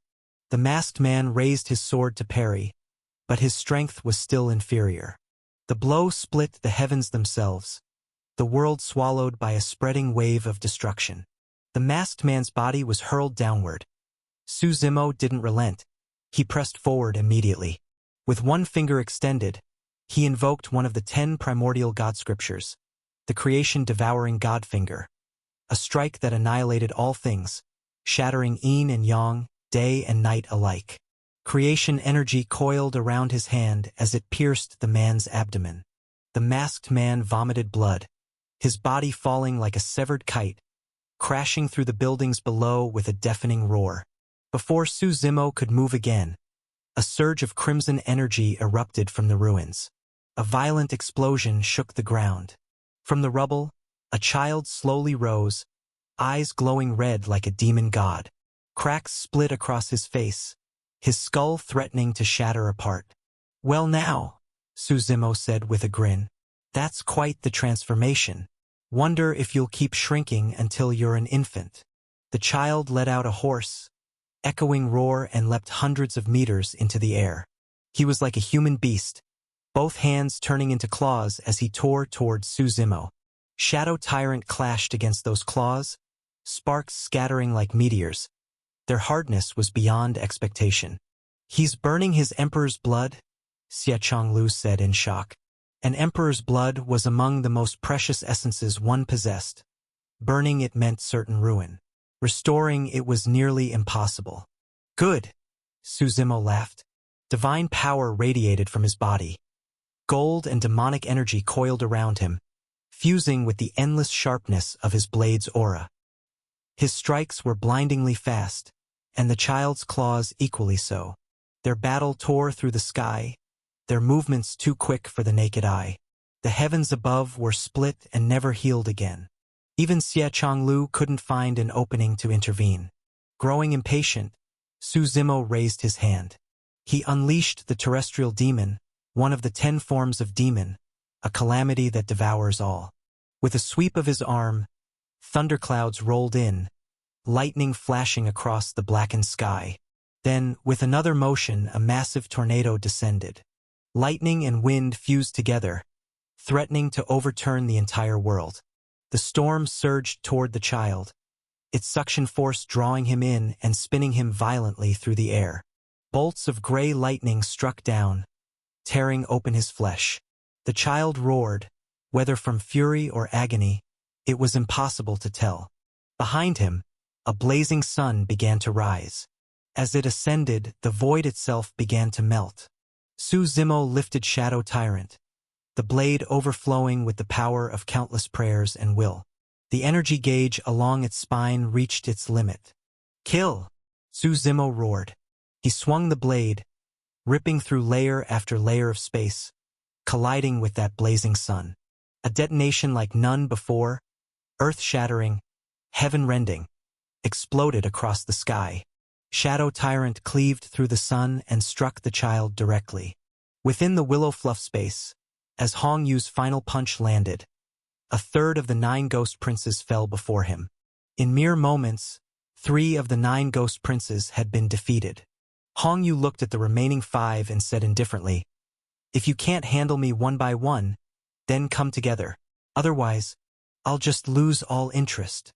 The words had barely left his mouth when, suddenly, the skies above them cracked open. A blazing sun and a vast, terrifying blade light erupted in tandem. The blazing sun devoured the void, while the blade's radiance devoured the sun. The searing light melted everything as it cascaded from the heavens above. Hong Yu grinned and murmured to himself, "Now this is interesting." Suzumo stood in midair on one foot, the other stepping firmly on the body of the child that the masked man had turned into, like a falling meteor crashing from the sky. "It's Xian Quan!" Someone from the Ghost God Collegium shouted in sudden recognition. "What happened to him? Why does he look like that?" "You don't know? He's from the lineage of Ghost God Zenith Yang. Once a month, their extreme Yang energy reverses into Yin, turning them into this smaller form. It has its advantages and disadvantages. And that guy standing above him, who is he?" While a few people whispered among themselves, a resounding explosion shook the field. The child's body crashed into the earth, and Suzumo stood upon his corpse. "Who are you, to dare commit murder within our Ghost God Collegium?" roared Wu Daozi, rising to his feet. Beside him, Nocturne whispered something softly. Wu Daozi frowned slightly, seemingly weighing his options. Suzumo scanned his surroundings, surprised himself that during his battle, he and his foe had accidentally torn through the spatial barrier of this pocket realm. "Care for a fight?" came a voice from nearby. Suzumo turned to see Hong Yu smiling faintly at him. "I, representing the 7 Gods Collegium, challenge the Ghost God Collegium," Hong Yu declared. "You're mistaken," Suzumo replied. "I'm not from the Ghost God Collegium." "Doesn't matter," Hong Yu said with a grin. "I just want an opponent of my level. So what do you say? Shall we fight?" "Hong Yu," scolded Feng Bushio from above, his brow furrowing. "Do not be reckless." "Chancellor, you can't control my affairs," Hong Yu said flatly, turning his head. "As long as I handle the Ghost God Collegium, you needn't worry." "You?" Feng Bushio's face turned dark. He pointed at Hong Yu but couldn't find the words to continue. A white-robed elder beside him tried to soothe him. "Chancellor, don't be angry. Hong Yu has always had this temperament." Wu Daozi, clearly enjoying the scene, chuckled. "The 7 Gods Collegium certainly teaches its students well." "That's none of your concern, Chancellor Wu," Feng Bushio replied coolly. "At least our students aren't useless. One student alone is worth 1,000 of yours." Wu Daozi's eyes narrowed. He knew that was a deliberate jab. His 9 ghost princes couldn't even handle one opponent. On the battle platform, Hong Yu looked at Suzumo and smiled. "What's wrong? Afraid?" Suzumo was silent for a moment, then walked forward with a calm smile. "I don't do sparring," he said. "Only life and death. Do you still wish to fight?" "Perfect. I like your style," Hong Yu replied with a low chuckle. He licked his lips, eyes gleaming as if gazing upon a delicious prey. There's something about you, something intoxicating. That aura of darkness? Am I right? Suzimo slowly raised his hand. Wisps of demonic energy gathered and swirled in his palm. You mean this? Demonic energy, dark attribute indeed. I like it, Hongyu said with satisfaction, licking his lips again. I just hope your appetite isn't bigger than your stomach, Suzimo replied. Hongyu sneered, and a bestial roar erupted from his mouth. Energy surged around his feet as he suddenly dashed forward with extreme speed. The platform of the heavenly willow creaked and crackled under the force of his steps. He threw a punch that split the air, its force like a storm crashing towards Suzimo's face. Suzimo also raised his fist. Their punches collided, and the resulting shockwave exploded outward from them, flattening everything in its path. The nearby willow trees shattered and splintered under the pressure. The two continued exchanging barehanded blows. No weapons, only fists and raw power. Hundredfold Buddha kick. Divine Dream Claw. Hongyu's hands became like vulture talons, sharp and ruthless. His legs blazed like holy fire, faint Buddha light flickering around them. Every claw strike left deep five-fingered gouges in the willow platform beneath him. Every stomp made the ground tremble. On the high platform, Wu Daozi frowned. When did the Seven Gods Collegium have such a person? How have I never heard of him? Hongyu's movements were extraordinary, his strength unmistakable. The Ghost God Collegium was far more than a simple school. They gathered intelligence on every notable power in the Ghost God Heaven. Yet this Hongyu had never stood out before, always keeping a low profile. This is our intelligence oversight, Nocturne admitted frankly. And the other one? Wu Daozi asked. The one you said came with the Celestial Sage Academy? Yes, Nocturne nodded. When the evil spirit ghost god appeared before, he helped suppress it. That's why he was invited to the Ghost God Heaven. If he wins this fight, Wu Daozi said with narrowed eyes, find a way to make him stay in the academy. Nocturne was silent for a while, then nodded in agreement. Radiant Sage Seal, Hongyu shouted. A massive glowing sigil formed before him, radiating holy light powerful enough to purify everything. It pulsed through the void, surging toward Suzimo. Suzimo also formed hand seals. The Aryan swastika god seal condensed before him, heavy with the aura of the blood sea. When the two seals collided, the divine power clashed violently. But as one of the 10 primordial god scriptures, the Aryan swastika god seal naturally overwhelmed the opponent's attack, shattering it and continuing forward toward Hongyu. Interesting, Hongyu muttered, gathering his power again. Burning demon finger. Black spirit energy spiraled around his right index finger like a devouring vortex as he thrust it forward to meet Suzimo's seal. A deafening explosion followed. The two figures shot apart at incredible speed. Hongyu's right hand clawed into the ground, leaving a long fissure. He raised his head, eyes solemn. The 10 primordial god scriptures? Oh, you recognize it? Suzimo asked with a smile. What's your connection to the Ouyang god clan? Hongyu demanded.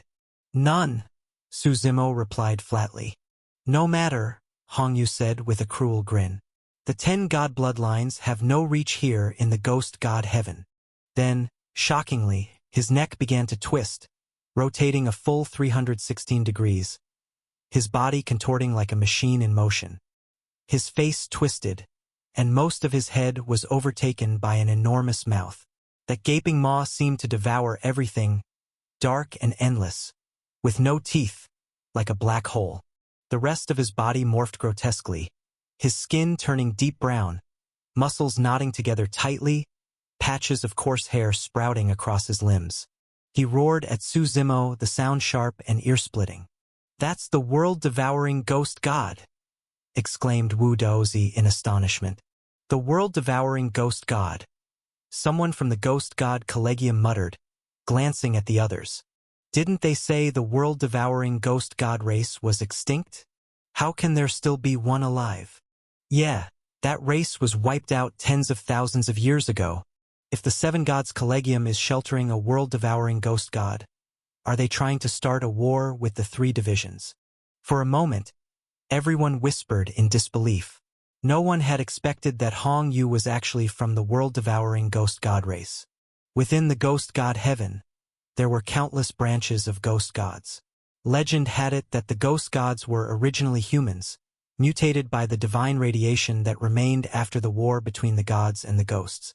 Whether that was true or not, no one could prove it. The true origin of the ghost gods had always been a mystery. Wu Daozi sat nearby, chuckling. Chancellor Feng, what boldness you have, taking in even a world-devouring ghost god. What's the problem? Feng Buxiu turned to him calmly. Have you forgotten the tragedy of the three divisions? Wu Daozi asked. It's still vivid in my memory, Feng Buxiu replied. As long as you remember, Wu Daozi warned. The mistakes of the past should serve as a warning for those who follow. I don't care for lofty sayings, Feng Buxiu said. We are an academy. Our duty is to teach all who come to learn. Chancellor Wu, your attitude is not fitting for a head of an academy. Are you lecturing me now? Wu Daozi shot back. Under my leadership, the Ghost God Collegium has flourished. I don't need your advice. It's the three divisions that should be your concern. Enough talk, Feng Buxiu said coolly. Every academy governs itself in its own way. We walk different paths. There's no point in arguing. After that, both men fell silent and turned their eyes to the battle on the willow platform. When Hong Yu transformed into the world-devouring ghost god, he opened his enormous mouth and inhaled sharply. A limitless suction force burst out, forming violent whirlwinds that seemed strong enough to rip the colossal heavenly willow from its roots. But the heavenly willow was no ordinary tree. It glowed with green light, anchoring itself deep in the ground to resist the suction. The surrounding willows, however, weren't so lucky. They were all torn from the soil, some even snapping in half, and swallowed whole by Hong Yu's massive mouth. Up on the viewing platform, Feng Buxiu's face turned grim. Even they dared not get too close to that monstrous mouth. He held up the wind-stabilizing pearl, forming a barrier in front of himself to block the violent storm. At the center of it all, Su Zimo bore the full brunt of the gale. He narrowed his eyes and drove his weapon, Shadow Tyrant, deep into the earth. Yet the storm only grew stronger. Even though the blade was buried nearly 100 meters down, the sheer force still dragged it through the soil, carving a straight line across the ground. As the distance between him and the giant mouth shrank, Su Zimo's gaze sharpened. He yanked Shadow Tyrant from the ground, its blade light stretching 100 meters long, and slashed directly at Hong Yu. But the enormous mouth devoured every strand of blade energy, swallowing it whole. You like to eat so much? Fine, Su Zimo said coldly. Let's see how much you can handle. Chaotic energy swirled behind him as a vast azure planet manifested in the sky, descending with overwhelming pressure that shattered the surrounding void. Su Zimo lifted Shadow Tyrant high. His aura surged like a tidal wave, shaking heaven and earth. Go! He commanded, swinging his arm. The azure planet dissolved into a mass of luminous energy, expanding rapidly as it hurtled toward Hong Yu's mouth. Even before it reached him, the sheer force distorted the world-devouring ghost's jaw. Hong Yu screamed in agony but still forced himself to devour it, trying to swallow the entire planet like a snake swallowing an elephant. Before the stunned eyes of all present, Hong Yu actually swallowed an entire world. But how could a mere ghost god possibly digest the power of a planet? Moments later, Hong Yu's expression changed drastically. The immense energy within him surged violently. Explosions rumbled from inside his body. He collapsed to the ground, rolling and screaming, the sound chilling to the bone. Su Zimo raised his hand, intending to recall the god world. But with a thunderous boom, the azure planet burst out of Hong Yu's body. In an instant, his flesh and blood splattered apart. His veins ruptured, and he was reduced to a mangled heap of meat. Even so, he didn't die immediately. The pile of flesh twitched and began to reform.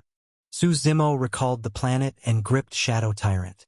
Blade energy and divine will fused along its edge, making the entire weapon tremble as if unable to contain the power flowing through it. Kill! Su Zimo raised the curved blade over his head and brought it down with devastating force. Wait! Feng Buxiu shouted from the viewing platform. Honored one, please stay your hand. Su Zimo glanced up, the killing intent still surging from his weapon as it drew in all the surrounding spirit energy. What is it? He asked. Spare him, Feng Buxiu pleaded. We'll offer any price. No, Su Zimo said, shaking his head. The tears of the 7 gods? Or the martial god's blade? Feng Buxiu pressed, desperate. You still don't get it, Su Zimo said coldly. It's not about what you offer. I'm just not in the mood to let him live. As his words fell, Shadow Tyrant came crashing down. A blinding light burst across the battlefield, brilliant for an instant, then all-consuming. Even the willow platform beneath their feet split open, leaving a jagged, irreparable crack. With that strike, Hong Yu's soul and body were obliterated together. Seeing this, Feng Buxiu slumped into his seat, utterly drained. Su Zimo sheathed his blade, scanned the silent crowd, and turned to leave. The entire field was dead quiet. Wu Daozi smirked, looking toward Feng Buxiu. Chancellor Feng, shall we continue the match? Or are you out of contestants? Oh, that's right, you only brought 1 student today. Borrowing another's power, what's there to compare? Feng Buxiu said coldly as he stood. The match is over. We're returning to the academy. Chancellor Wu, if you ever visit the 7 Gods Collegium, I'll be sure to give you a proper welcome. His tone was low, every word dripping with restrained fury. Let's go. At his command, all the white-robed figures followed him out. Chancellor, Nocturne whispered from beside Wu Daozi. Come with me, Wu Daozi said, his smile fading as he rose. Outside the willow fluff space, Su Zimo hadn't gone far before Wu Daozi and his group caught up to him. Please wait a moment, young Master Su, Wu Daozi called as he led his group over quickly. Su Zimo turned around, looking at them in mild confusion. I am Wu Daozi, Chancellor of the Ghost God Collegium. Wu introduced himself with a smile. I heard that young Master Su intends to join our academy? Where did you hear that? Su Zimo asked, frowning. That's not important. The Ghost God Collegium welcomes you wholeheartedly, Wu Daozi said warmly.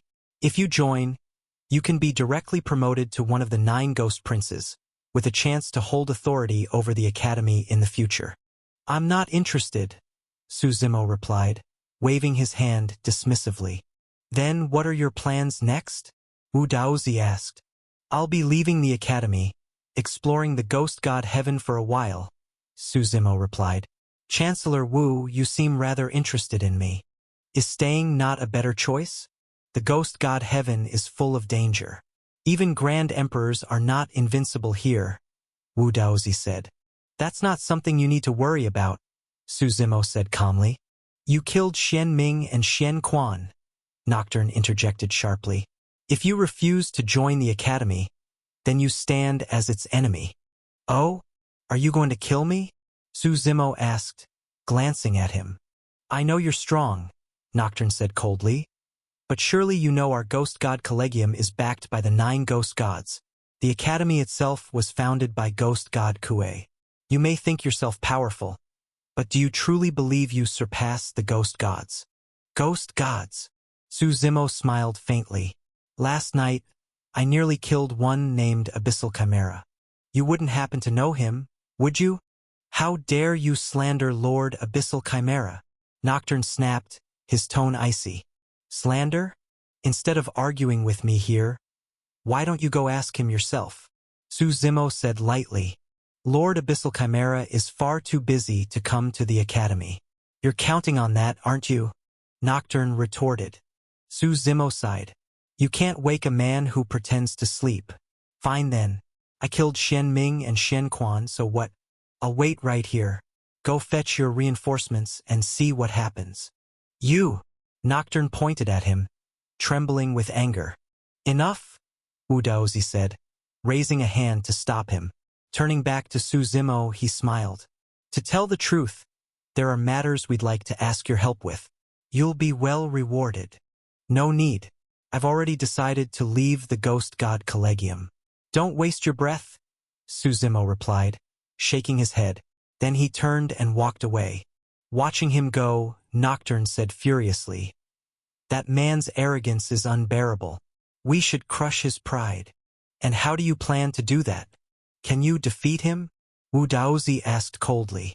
"We could call on the 9 ghost gods," Nocturne suggested.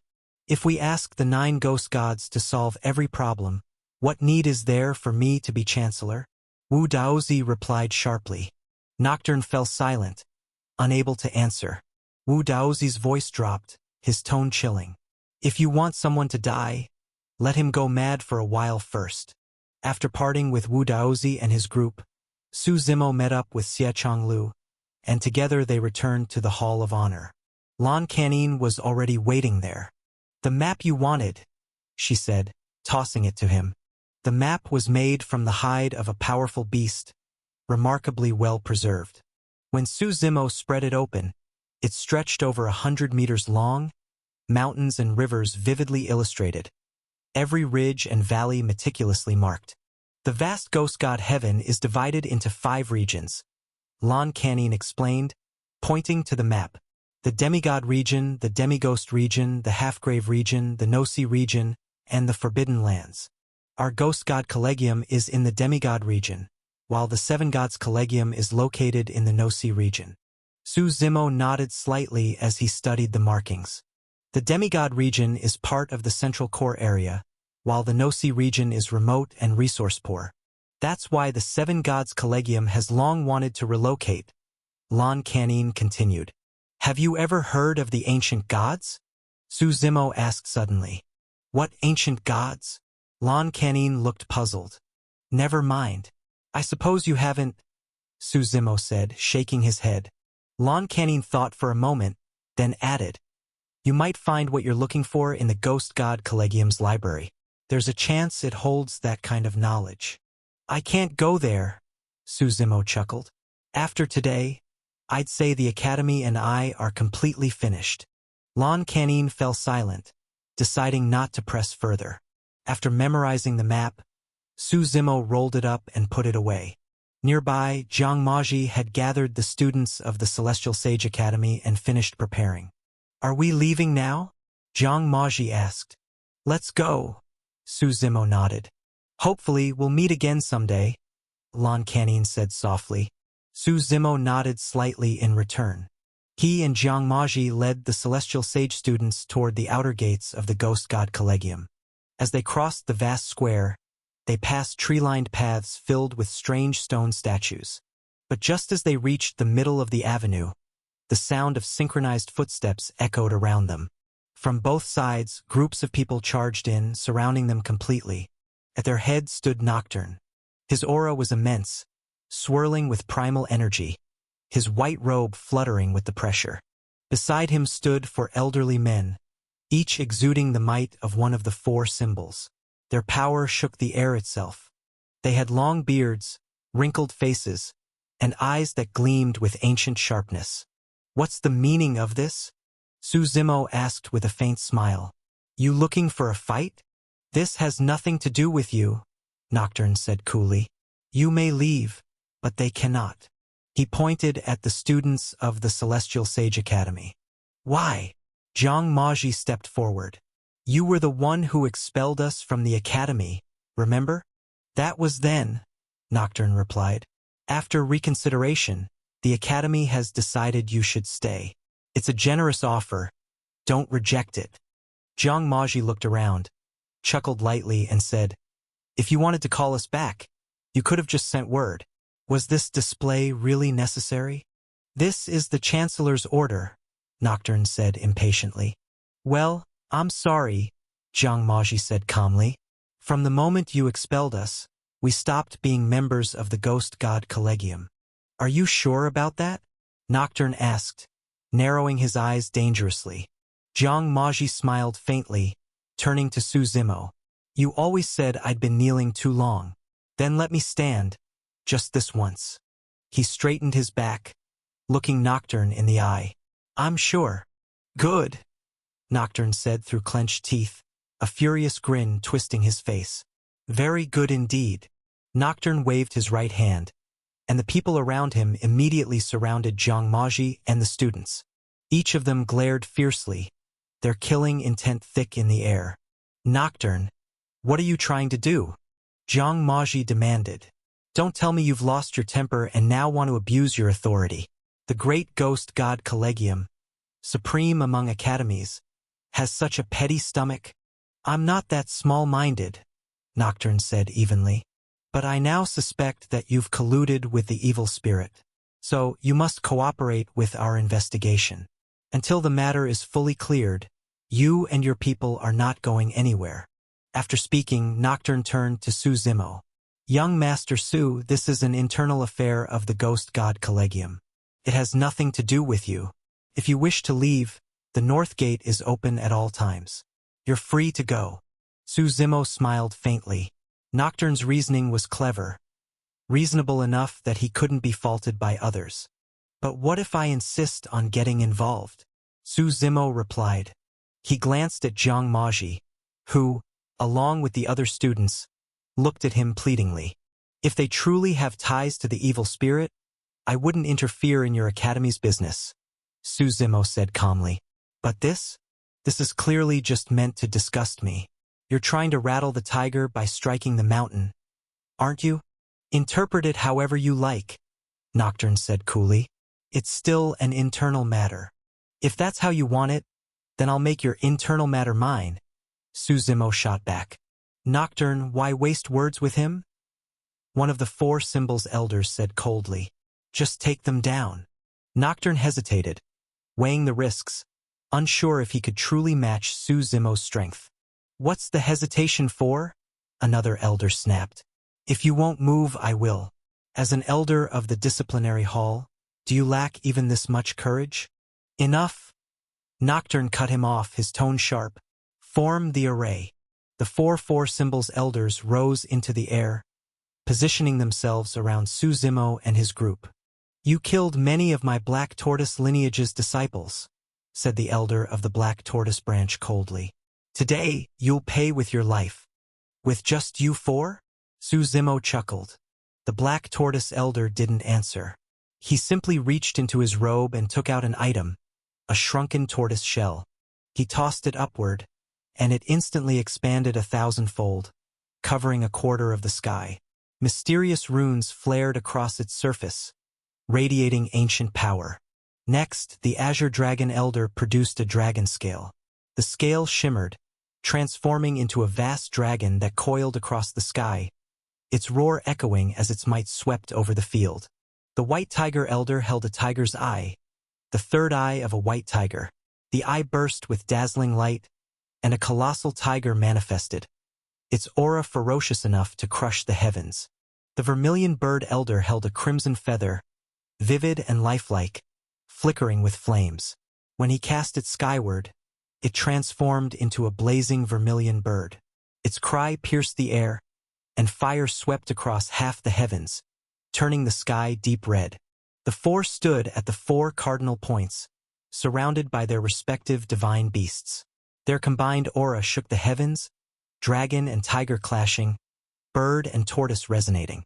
As the four symbols took form, four immense waves of power surged skyward, and a luminous barrier descended from above, sealing the battlefield. Young Master Su, it's not too late to regret your decision, Nocturne said as he floated into the air. You insects aren't worth regretting, Su Zimo replied coldly. Since you refuse our courtesy, we'll stop holding back, Nocturne said, extending his hand.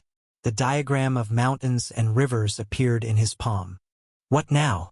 You're using a formation meant to suppress the evil spirit against me. Su Zimo sneered. You're no different from him, Nocturne retorted. The diagram of mountains and rivers expanded, sealing off the heavens above. Vast landscapes surged within it, the weight of mountains and the flow of rivers descending like a divine judgment. The four symbols roared in unison, shaking the sky into chaos. Seal of mountain and river, Nocturne shouted, thrusting his right palm downward. A massive seal of earth and sky fell toward Su Zimo and the others. "Protect them," Su Zimo said to Xie Chonglu. Then he looked up at the heavens, drew Shadow Tyrant, and slashed. The blade shattered the seal instantly. He stepped into the air, his saber intent surging like a storm, slamming against the shimmering barrier above. Thunderous booms echoed as the sealed light trembled violently. For symbol suppression, the four elders roared, channeling endless power into the barrier to stabilize it. Su Zimo laughed coldly. 10 forms of demon. 5th form, mortal demon. The silence of all things. As his words fell, his hell-suppressing demon physique ignited. Boundless infernal energy burst from within him, flooding the sky. The power coursed through every vein, every organ, every spark of life in his being. "The silence of all things," he roared, gripping Shadow Tyrant tightly. His eyes burned with demonic light. Each swing of his saber struck the barrier with cataclysmic force, growing stronger with every strike. With every blow, the power multiplied tenfold, until even the heavens seemed to quake. "Hold the line," Nocturne shouted, his eyes narrowing. The four elders gritted their teeth, pouring every drop of power they had into the barrier. But Su Zimo's strikes only grew faster, his aura more terrifying. After dozens of blows, a final strike cleaved through everything. The blade, carrying a torrent of demonic energy, shattered the barrier in one thunderous explosion. Dark energy erupted into the sky, filling the entire void like a storm. Su Zimo stepped into the air, his presence towering as the four symbols' cries faded, the divine beasts falling one by one. He pointed his blade at Nocturne. "The diagram of mountains and rivers. Protect me," Nocturne shouted in panic. Su Zimo snorted coldly and pulled out the Codex of Life and Death. It flared with black and white light, flying toward the diagram of mountains and rivers. The two artifacts, each with its own spirit, clashed in midair, their wills battling violently. Su Zimo advanced step by step, Shadow Tyrant dragging a trail of killing intent behind him. "Primal Chaos Palm," Nocturne roared, his hands glowing with swirling energy as he struck forward. But Su Zimo's blade flashed past. The palm wind disintegrated. Blood splattered through the air. Deep gashes opened across Nocturne's palms.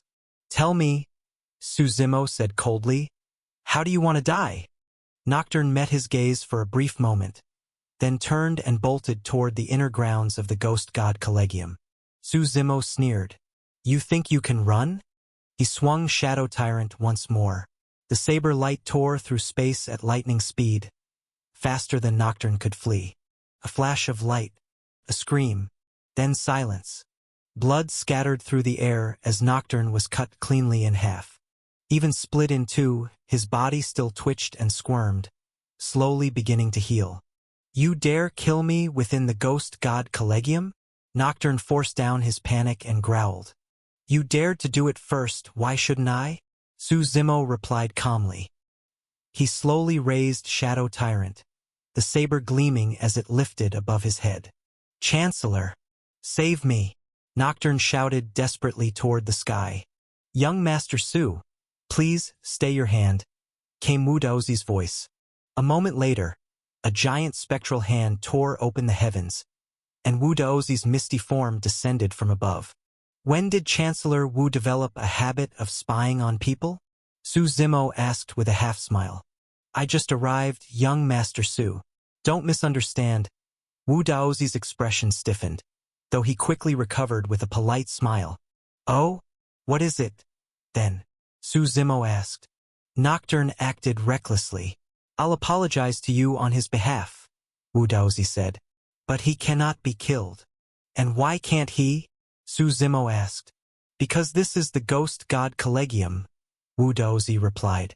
"The Ghost God Collegium might be impressive, but unfortunately it really doesn't scare me," Su Zimo said, still smiling.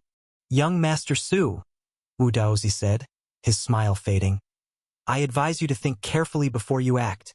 This is a favor you will give, whether you wish to or not." As he spoke, Wu Daozi waved his right hand. The entire academy trembled as a mysterious power spread outward. Waves of energy pulsed toward the heavens. The sky responded to his call, winds howled, clouds gathered, and the world fell eerily still. Red, yellow, blue, green, black, colors intertwined, swirling upward into the sky, merging into a luminous, fluid painting that shone like watercolor. Though beautiful, the sight carried an immense and terrifying power. Beneath that boundless sky, Wu Daozi stood tall, his eyes fixed sharply on Su Zimo. "If you strike him down," he said, "the ghost god Collegium will fight you to the death." Wu Daozi raised his right hand again, revealing a stone ring. "This is the 9 Ghost Ring. If I crush it, it will send a signal directly to the 9 ghost gods. Are you certain this is what you want?" Su Zimo smiled faintly. "Go on, then, crush it." Wu Daozi's eyes narrowed. He hesitated for a long moment, then crushed the ring in his palm. With a sharp crack, the ring shattered, and a torrent of ghostly energy burst skyward. It shot through the clouds like a pillar reaching into the heavens, vanishing from sight. Far away, high above the skies, a stairway of jade floated in the void. At its peak stood 9 masked figures. Behind each figure spun a circular gear, turning slowly, as though the fates of all living beings were reflected within. Their faces were hidden behind masks, their bodies wrapped in dark robes. They radiated mystery and power. When the ghostly energy from the 9 Ghost Ring reached this realm, it landed upon the jade steps. The once white stairs turned pitch black. For a long while all was silent, until one of the masked figures spoke. "The ghost god Collegium is calling for aid?" His gaze turned downward, piercing through his mask, through space and time itself, until it reached the academy far below. "What's going on?" asked another figure, his voice rich and deep, yet edged with sharpness. "It's that man again," one of them said coldly. "It seems Abyssal Chimera has suffered quite a bit at his hands." Another chuckled softly. "If you're so confident, why don't you go test him yourself?" Abyssal Chimera replied flatly. "So, how should we handle this?" one of the figures asked. "Whoever wants to deal with it may go," Abyssal Chimera said. "But that man has 3 Saint Sovereigns guarding him. Not one of us could defeat him alone." "So you're saying the 9 of us would have to go together?" "That's not the point," Abyssal Chimera answered. "We have been given strict orders. Anything involving that man is not to be interfered with." "What does that mean?" "As long as he doesn't destroy the ghost god Collegium, we turn a blind eye. Ask the End of Calamities yourself." I don't dare interpret his words carelessly. The 9 masked figures murmured among themselves, their voices echoing through the void. After some quiet dispute, they finally reached a reluctant consensus. Back at the ghost god Collegium, Wu Daozi knelt in the air, waiting for the 9 ghost gods to appear. But no one came. After a long wait, the space before him merely cracked open, and a message scroll floated out. Wu Daozi hesitated, then took it. As his eyes scanned the words, his pupils contracted sharply. He stood silent for a long time before finally calming himself. "So?" Su Zimo asked casually. "Where are your 9 great lords?" "Chancellor Wu." Nocturne looked at him in desperation. "You?"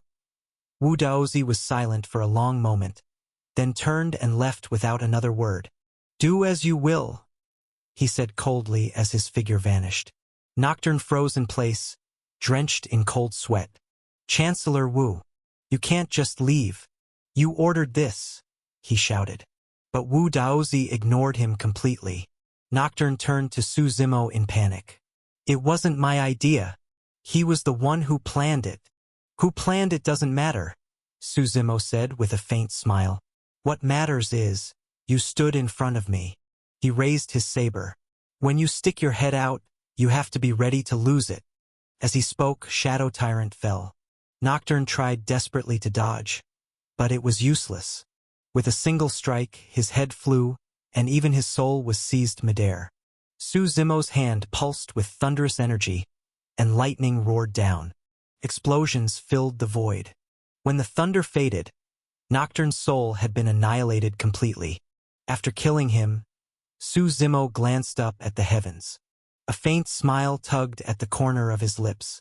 Then he descended from the sky, turning to Jiang Maji and the others. Let's go.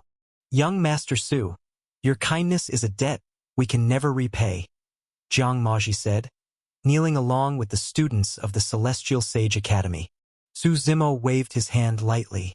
Together, they walked toward the great gate of the Ghost God Collegium. No one dared to stop them this time. The grand gate of the academy was truly imposing, crafted in the form of a massive ghost's head, its mouth serving as the exit. Passing through the mouth, the world opened up before them. They stood upon a lone peak, surrounded by mountains of every shape and size, some towering into the clouds, others sinking into deep valleys. A cool breeze swept down from above, curling around them softly. Where do we go next? Xia Chonglu asked. Chancellor, let's find a place for your people to settle first, Xia Chonglu said. It was best to arrange lodging for Jiang Maji and his group quickly. After all, they were little more than baggage at the moment. Jiang Maji nodded in agreement without objection. The Ghost God Collegium stood atop a solitary mountain peak, with no real path leading in or out. To enter or leave, one had to walk through the air itself. The group stood at the edge of the cliff, looking down. A thick blanket of mist obscured everything below, stretching endlessly in all directions. The swirling fog made them feel as if they were standing above the clouds, gazing down from the heavens themselves, a breathtaking sight. Just as they prepared to leave, a voice called out from behind them. Everyone, long time no see. Su Zimo turned around to see a group of white-robed figures approaching, led by Feng Buxiu of the Seven Gods Collegium. Who are they? Xia Chonglu asked warily. Not sure yet, Su Zimo replied. Could be friend, could be foe. After all, he had just killed one of their own, Hong Yu, and that made things complicated. Young Master Su, there's no need to be on edge, Feng Buxiu said with a warm smile. I'm not, Su Zimo replied flatly. I believe you're a straightforward man, Feng Buxiu continued. So I'll speak plainly. I've been waiting here especially for you with one goal, to invite you to join our Seven Gods Collegium. Su Zimo raised an eyebrow, but before he could answer, Feng Buxiu went on with a grin. Don't rush to refuse. I'll admit, I do have a selfish reason for this invitation. Half a month from now, White Emperor Mountain will open. 3 great academies and 5 powerful sects will all compete for it. I want you to fight on behalf of the Seven Gods Collegium. You're not joking, are you, Chancellor Feng? Su Zimo asked with a smile. I've never been more serious, Feng Buxiu said. Originally, our representative was to be Hong Yu. But now that Hong Yu is dead, if our Seven Gods Collegium wants to make an impression in the White Emperor Mountain contest, you're the only choice left. He continued, if you agree, any condition you name, we'll meet it. What exactly is White Emperor Mountain? Su Zimo asked. Hearing the question, Feng Buxiu smiled knowingly. So young Master Su isn't from the Ghost God Heaven, is he? What makes you say that? Su Zimo asked. Because almost everyone from the Ghost God Heaven knows of White Emperor Mountain, Feng Buxiu replied. The White Emperor called himself an emperor, but in truth, his power far exceeded that title. No one knows the true height of his cultivation. White Emperor Mountain was once his residence. I'm not too familiar with him, Su Zimo admitted. That's fine. It doesn't matter whether you know him or not, Feng Buxiu said with a laugh. The White Emperor has long since disappeared anyway. Disappeared? Su Zimo asked. Did he go to another of the 9 heavens? Not quite. Rumor has it that he followed the Grand Empress into the ultimate battle and never returned, Feng Buxiu explained. Everyone who went to that battle met only one end, death. Otherwise, we wouldn't dare compete for his former dwelling. Su Zimo nodded slightly but said nothing. So, what do you think, young Master Su? Feng Buxiu asked. I can fight for you, Su Zimo said slowly. But I have 3 conditions. First, I want access to your academy's library. Second, these people from the Celestial Sage Academy need a place of protection. And third, when White Emperor Mountain opens, I want 2 entry slots. Feng Buxiu frowned, clearly troubled. No need to force yourself, Su Zimo said calmly. If you can't agree, then forget it. Not at all, Feng Buxiu said quickly. You may read whatever you like in the library.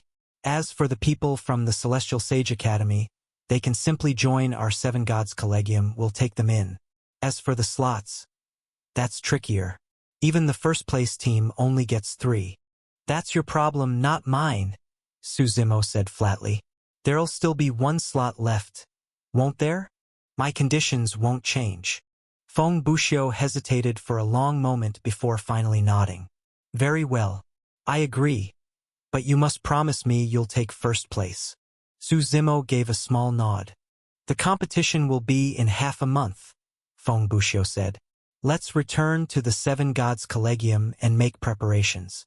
I'll brief you on the opponents. No need. Su Zimo waved him off.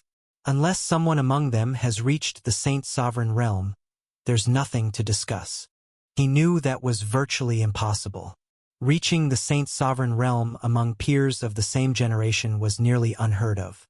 Those who became Grand Emperors were already the pinnacle of their era, and even among the Ghost God Collegium's elite, only the strongest of the 9 Ghost Princes had reached that height. Still, it never hurts to be cautious, Feng Buxiu said with a faint smile. He waved his right hand, and a strange glow surrounded him. Spatial energy rippled outward, forming a web of luminous coordinates shaped like 5-pointed stars. The points shimmered like constellations, rotating rhythmically around them. Feng Buxiu extended his hand and tapped one of the glowing coordinates. Instantly, the surrounding space rippled with intense energy, and that point expanded countless times over, revealing a scene of a massive gate, upon which the words 7 Gods were carved. Let's go, Feng Buxiu said, turning back with a gesture. Having portable space coordinates makes travel far more convenient. First time I've seen this, Su Zimo remarked. The glowing coordinates pulsed softly as the group of white-robed cultivators stepped inside first. Feng Buxiu smiled and gestured politely. Please, young Master Su. Su Zimo nodded and led his people into the light. These spatial coordinates functioned much like teleportation arrays, except they weren't fixed, far more flexible and convenient. The underlying spatial laws, however, were the same. This was clearly a Saint Sovereign level technique. Even that brief display revealed the depth of the 7 Gods Collegium's foundation. It was at least a power guarded by a Saint Sovereign. Chancellor Feng, Su Zimo asked as they traveled through the light. You mentioned that 3 great academies and 5 major sects would compete for White Emperor Mountain. Which ones? The 3 academies you've already seen too, Feng Buxiu explained. The Ghost God Collegium, our 7 Gods Collegium, and the last one is the Martial Blade Collegium. As for the 5 Holy Lands, they're the universally acknowledged powers of the Ghost God Heaven.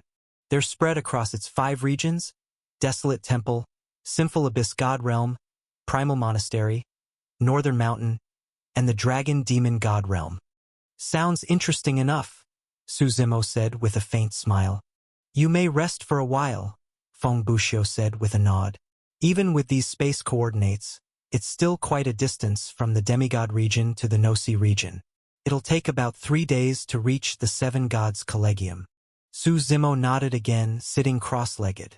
It was the perfect time to deal with matters within the God world, to finally resolve the issue of Shadow Tyrant's need for faith power.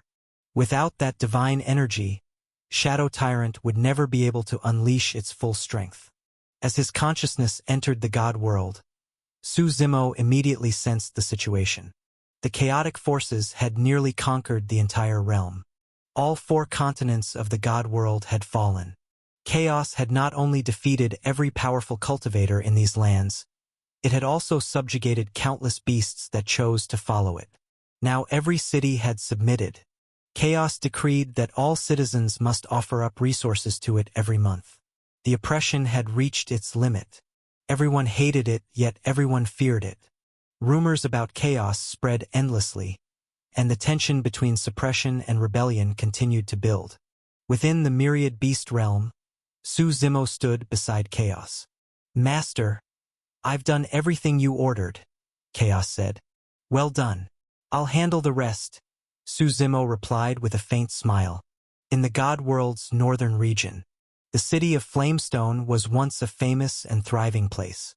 Because it produced both blazing fire essence and a rare kind of stone, it had prospered quickly, an economic hub connecting 34 surrounding cities.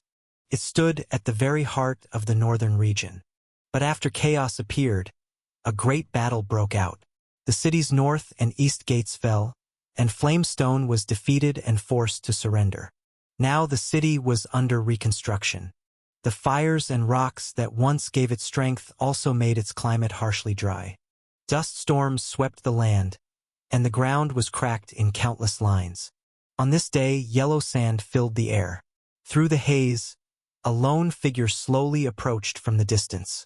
Su Zimo wore a wide straw hat and a blue robe. On the back of his robe was the character, Gatekeeper. He walked toward Flamestone City, each step leaving a deep print in the earth. At the ruined northern gate, its walls long destroyed, he saw dozens of people rebuilding. He approached one of the overseers and asked softly, "Friend, could you tell me how to get to the city lord's mansion?" "What business do you have with the city lord?" the overseer asked warily.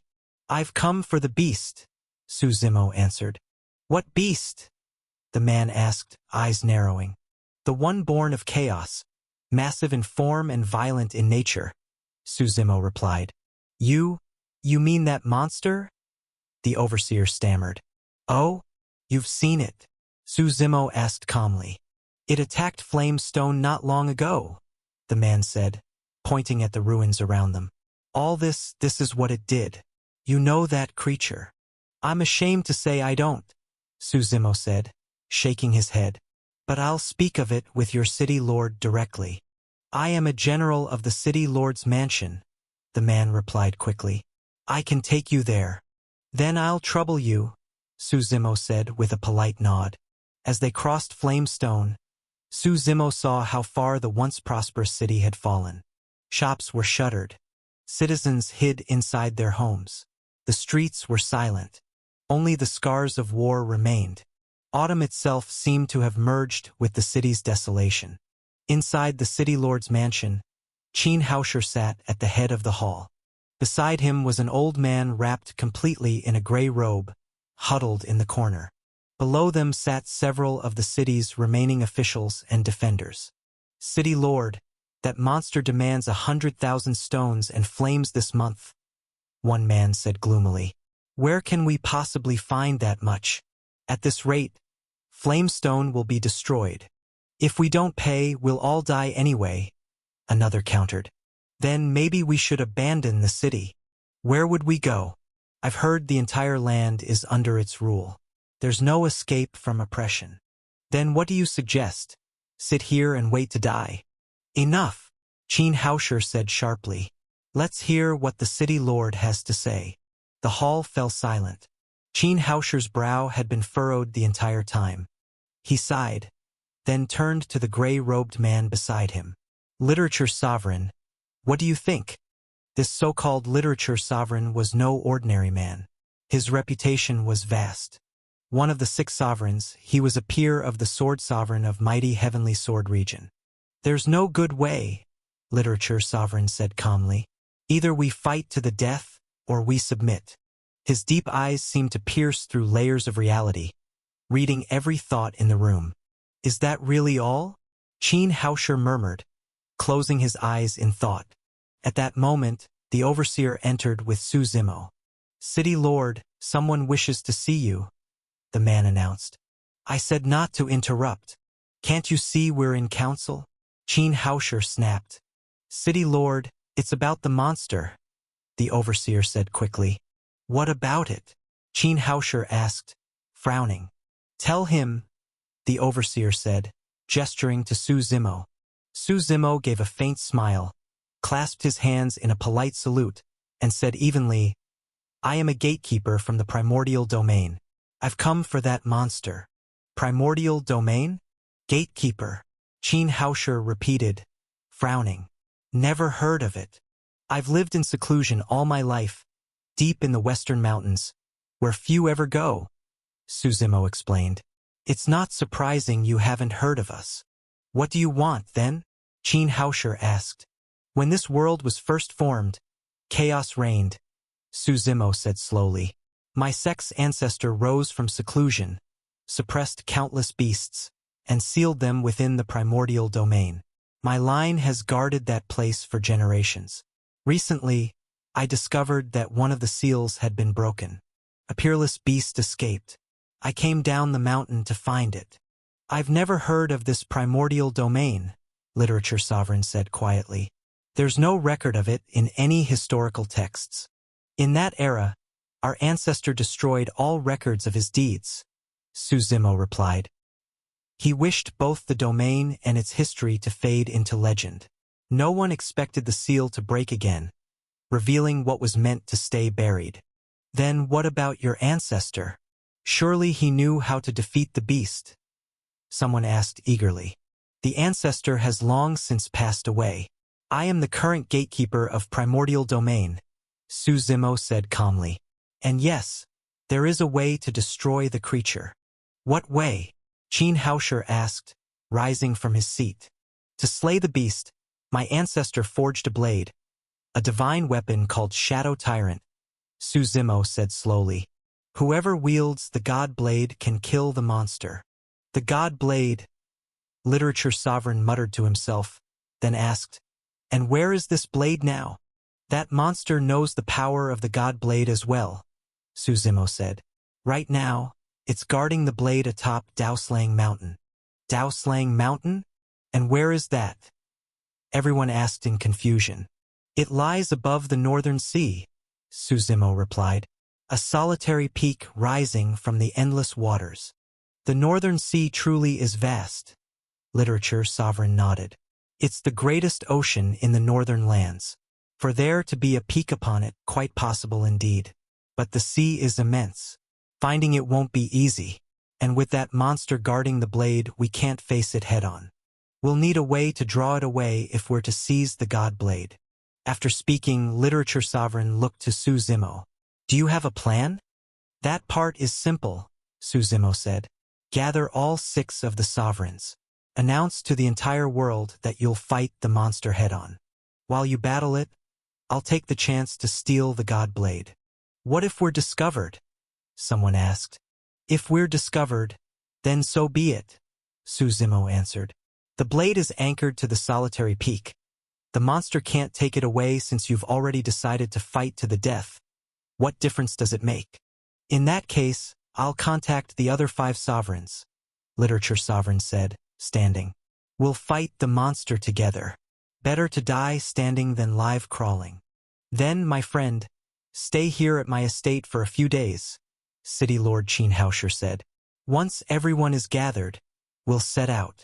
Su Zimo nodded slightly and followed the general out of the hall. When his figure had gone far down the corridor, someone finally spoke.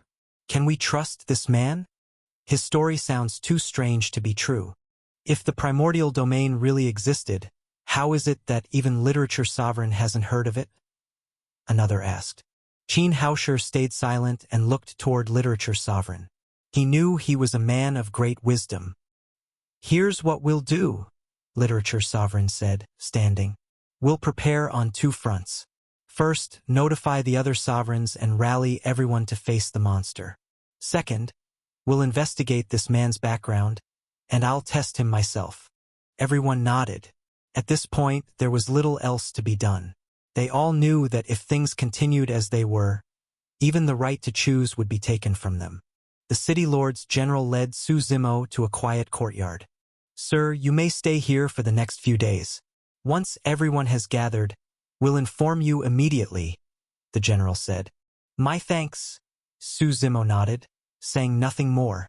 After the general left, Su Zimo glanced at the sky. It was nearly dark. He went inside to rest. The moon hung full and bright, and stars scattered across the sky. Inside, the lamp had burned low. The melted candle still released a wisp of black smoke. A shadow crept quietly into the room. In a flash of motion, a blade shaped like a willow leaf slashed toward Su Zimo's throat. Su Zimo's eyes snapped open. He caught the knife in one hand and flung it aside. The black-clad figure retreated swiftly. "Midnight visitors," Su Zimo said calmly. "What business do you have with me?" "To kill you," the intruder rasped. With a flick of his sleeves, countless throwing knives shot out, like a rain of arrows. The blades glimmered black, poisoned. Su Zimo dodged every one. A series of metallic clinks filled the room as the blades embedded themselves in walls and furniture. Everything they touched turned black, melted, and rotted into foul-smelling sludge. "Kill!" the black-clad man shouted. Twin willow blades appeared in his hands, and he lunged again. Su Zimo's eyes flashed.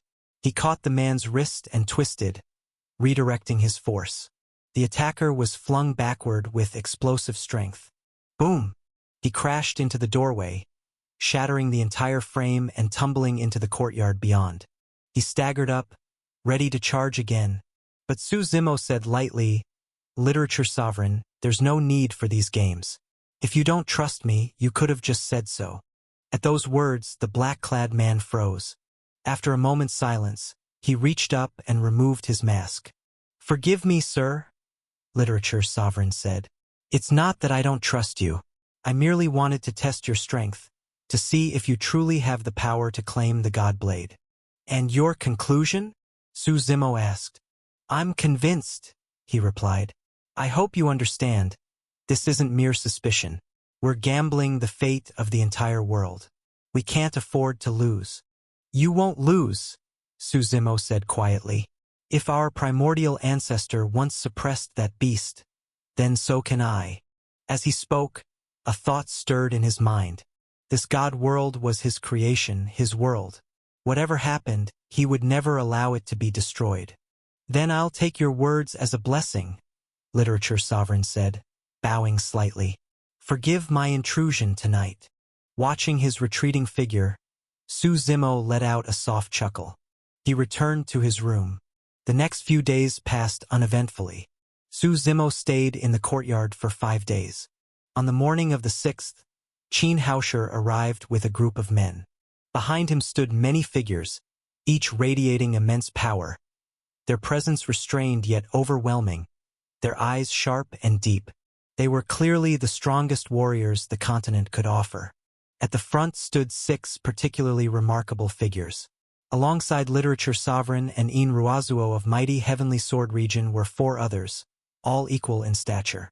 "I am Golden Sovereign, one of the 6 sovereigns," boomed a burly man, his voice echoing through the courtyard.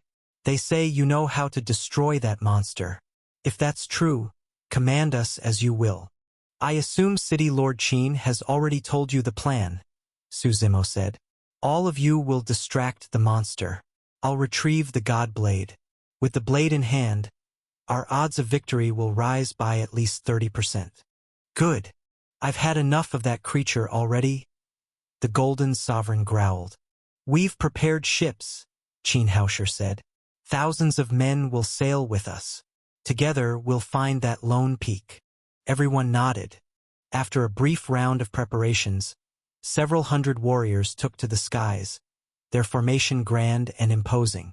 Within half a day, they reached the Northern Sea.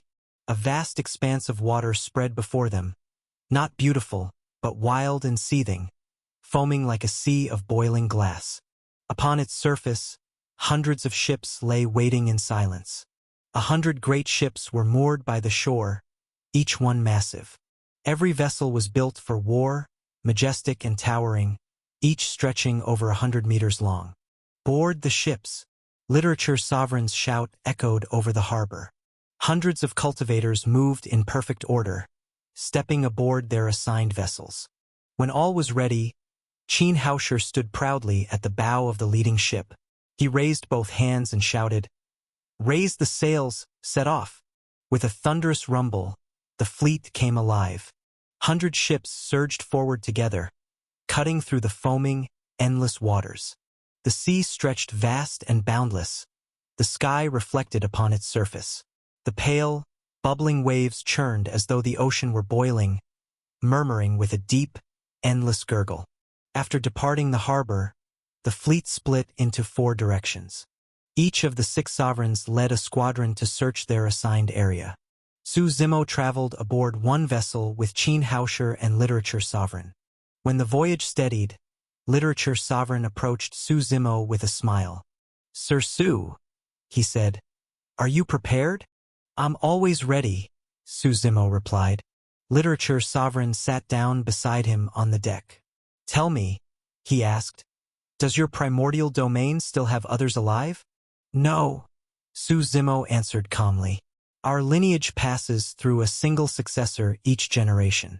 When the gatekeeper of the previous age nears death, he chooses the next." "I see," said Literature Sovereign. "And how old might you be, if I may ask?" 300, Su Zimo said casually. "If fate allows," Literature Sovereign continued with a chuckle, "could you one day take me to see the primordial domain?" Su Zimo smiled faintly. "So that's your true purpose in asking so much, isn't it?" Literature Sovereign only smiled, saying nothing. The 6 sovereigns were among the strongest mortals alive, all at the God Meridian realm. Once they'd taken pride in their strength, believing themselves invincible. But the emergence of chaos had shattered that illusion. Before such a being, even they seemed like frogs in a well, small, blind, and ignorant. A deep sense of dread had been growing in their hearts. Yet cultivation was never a matter to rush. It required time, patience, and understanding. So, if Literature Sovereign wished to advance further, he had no choice but to seek another path, and his eyes had turned toward the mysteries of the primordial domain. "When the time comes," Su Zimo said, "I'll take you there. Whether you find opportunity or not will depend on your own fortune." "Then I thank you," one said with a warm smile. As Literature Sovereign left, Su Zimo gave a quiet, amused laugh. Days passed as the fleet sailed steadily eastward. One morning, a thick fog rose from the surface of the northern sea. The mist was so dense that visibility dropped to only a few dozen meters. The ships drifted forward blindly, groping through the white void. Suddenly, boom! A loud crash echoed from the front. "What happened?" Qin Haoshi demanded, frowning. "It seems we've hit a reef," someone shouted back.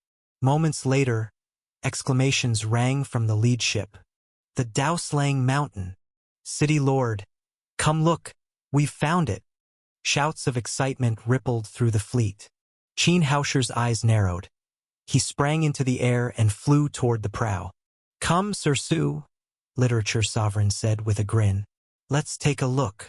He was far more courteous now, after all. His hopes of reaching the primordial domain rested entirely on Su Zimo. When they reached the bow, their sight pierced the veil of fog, and there it was. A mountain towered before them, so tall it seemed to pierce the heavens. It wasn't rooted to the seabed but floated upon the waves, drifting slowly with the current. Its slopes were steep, its cliffs jagged and sharp as blades. The formation resembled 5 great fingers, 5 peaks of different heights, each rising from the same base. Even before they landed, an overwhelming sword intent, no blade intent, filled the air. It swept in invisible waves, slicing through the mist, rippling the very fabric of space. The pressure was so intense that most dared not lift their eyes. It felt as though the invisible edges would stab through their vision itself. What kind of divine weapon could radiate such force? Qin Haoshi murmured in awe. Indeed, Literature Sovereign agreed. The blade itself has yet to appear, yet its presence already reigns over the heavens. Before today, he added, I doubted whether one sword alone could match that monster. But now I believe it can. Should we climb? Someone asked. Not yet, Literature Sovereign replied. We'll wait until everyone's gathered. And we still haven't seen the monster. Best to stay cautious. Everyone nodded in agreement. They disembarked and made camp at the mountain's base. Qin Haoshi raised a signal flare. The bright fireworks burst into the air, brilliant even under the daylight, before scattering into 5 colored sparks that lingered in the sky. Once they see that, the others will come, Qin said. Within minutes, distant ships began converging toward them. Hundreds of figures rose into the air, flying to join them. Found it, have you? Boomed Golden Sovereign's voice as he arrived. And where's the monster? Haven't seen it, Literature Sovereign answered. Who cares? Golden Sovereign roared. Let's climb. Patience, Qin Haoshi said. We should be dash. Before he could finish, the entire mountain began to shake violently. Rocks tumbled from the cliffs. Out at sea, titanic waves rose like walls, crashing toward the shore. The roar of the ocean grew deafening. Explosions thundered across the waters as the shockwaves hit. The fleet's ships shattered into splinters. Watch out, Qin Haoshi shouted. As the waves and debris slammed into them, several cultivators were struck and killed instantly, their bodies impaled or crushed. Then came the roar, a low, guttural rumble at first, then louder, stronger, until it became a roar that split the sky. It's the monster, someone cried in terror. Afraid of what? Golden Sovereign barked, stepping into the air. He glared down at the surging sea and bellowed, Monster, come out and die. At his words, the ocean spiraled into a massive whirlpool, deep and endless. From its heart rose the colossal form of chaos, its arrival shattering heaven and earth. Lightning fell in torrents. Waves rolled higher than mountains, crushing everything beneath them. Humans, the voice of chaos thundered, leave the mountain or be destroyed. Sir Su, Literature Sovereign said urgently, turning to him. Go for the God Blade. We'll hold it back. I'll leave it to you, Su Zimo nodded. With a single stride, he shot forward, racing toward the peak. Seeing this, Chaos let out a furious roar and charged at the group. Block it! Shouted Literature Sovereign. The 6 sovereigns led the formation, hundreds of cultivators aligning their energy into a single grand array to stand between Su Zimo and the monster. The battle erupted with earth-shaking explosions. Chaos' world-ending palm came crashing down. In an instant, a thunderous boom resounded through the air, and the great formation began to tremble violently, on the verge of collapse. Everyone, hold on, Literature Sovereign shouted. Even one more second we endure adds one more chance at victory. Destroy this monster. Bring peace to the God world. And we shall all be heroes who saved the world. Hearing this, everyone's fighting spirit blazed brighter. Their auras surged to new heights. One man raised his sword, splitting the sea of blades as a hellish storm of sword energy descended from above, cutting through everything in its path.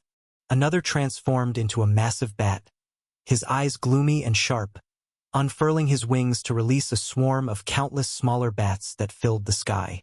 The formation stabilized once again, glowing with renewed strength. Master Su, hurry! Qin Haoshi roared. We can't hold it back much longer. As Su Zimo ascended toward the mountain peak, Chaos grew more frantic, roaring wildly while slamming its claws against the barrier. Burning heat radiated from its body like roaring flames. Humans, you dare defy me? Chaos bellowed. None of you will escape. You will all be judged. Its massive body stood upright, and from its abdomen, a deep, swirling vortex began to spin. Within the vortex flashed lightning and thunder, and a deep crimson torrent erupted forth, crackling with destructive energy. That torrent obliterated everything in its path, even the air itself collapsing beneath its force.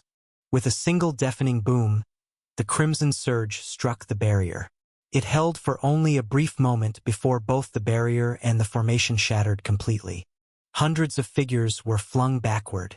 That single strike alone crippled nearly half of their number. Chaos strode forward barefoot, each step raising massive waves that churned across the northern sea. Thunder rolled and the earth itself seemed to quake. Block it! Shouted Literature Sovereign.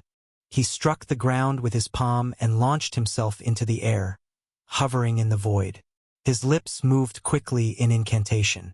Boundless rivers and mountains, vast are the lands of the 9 provinces. As his words fell, spirit energy gathered and condensed into tangible characters that floated around him. Righteous energy filled the heavens and earth. Mountains and rivers stirred in response.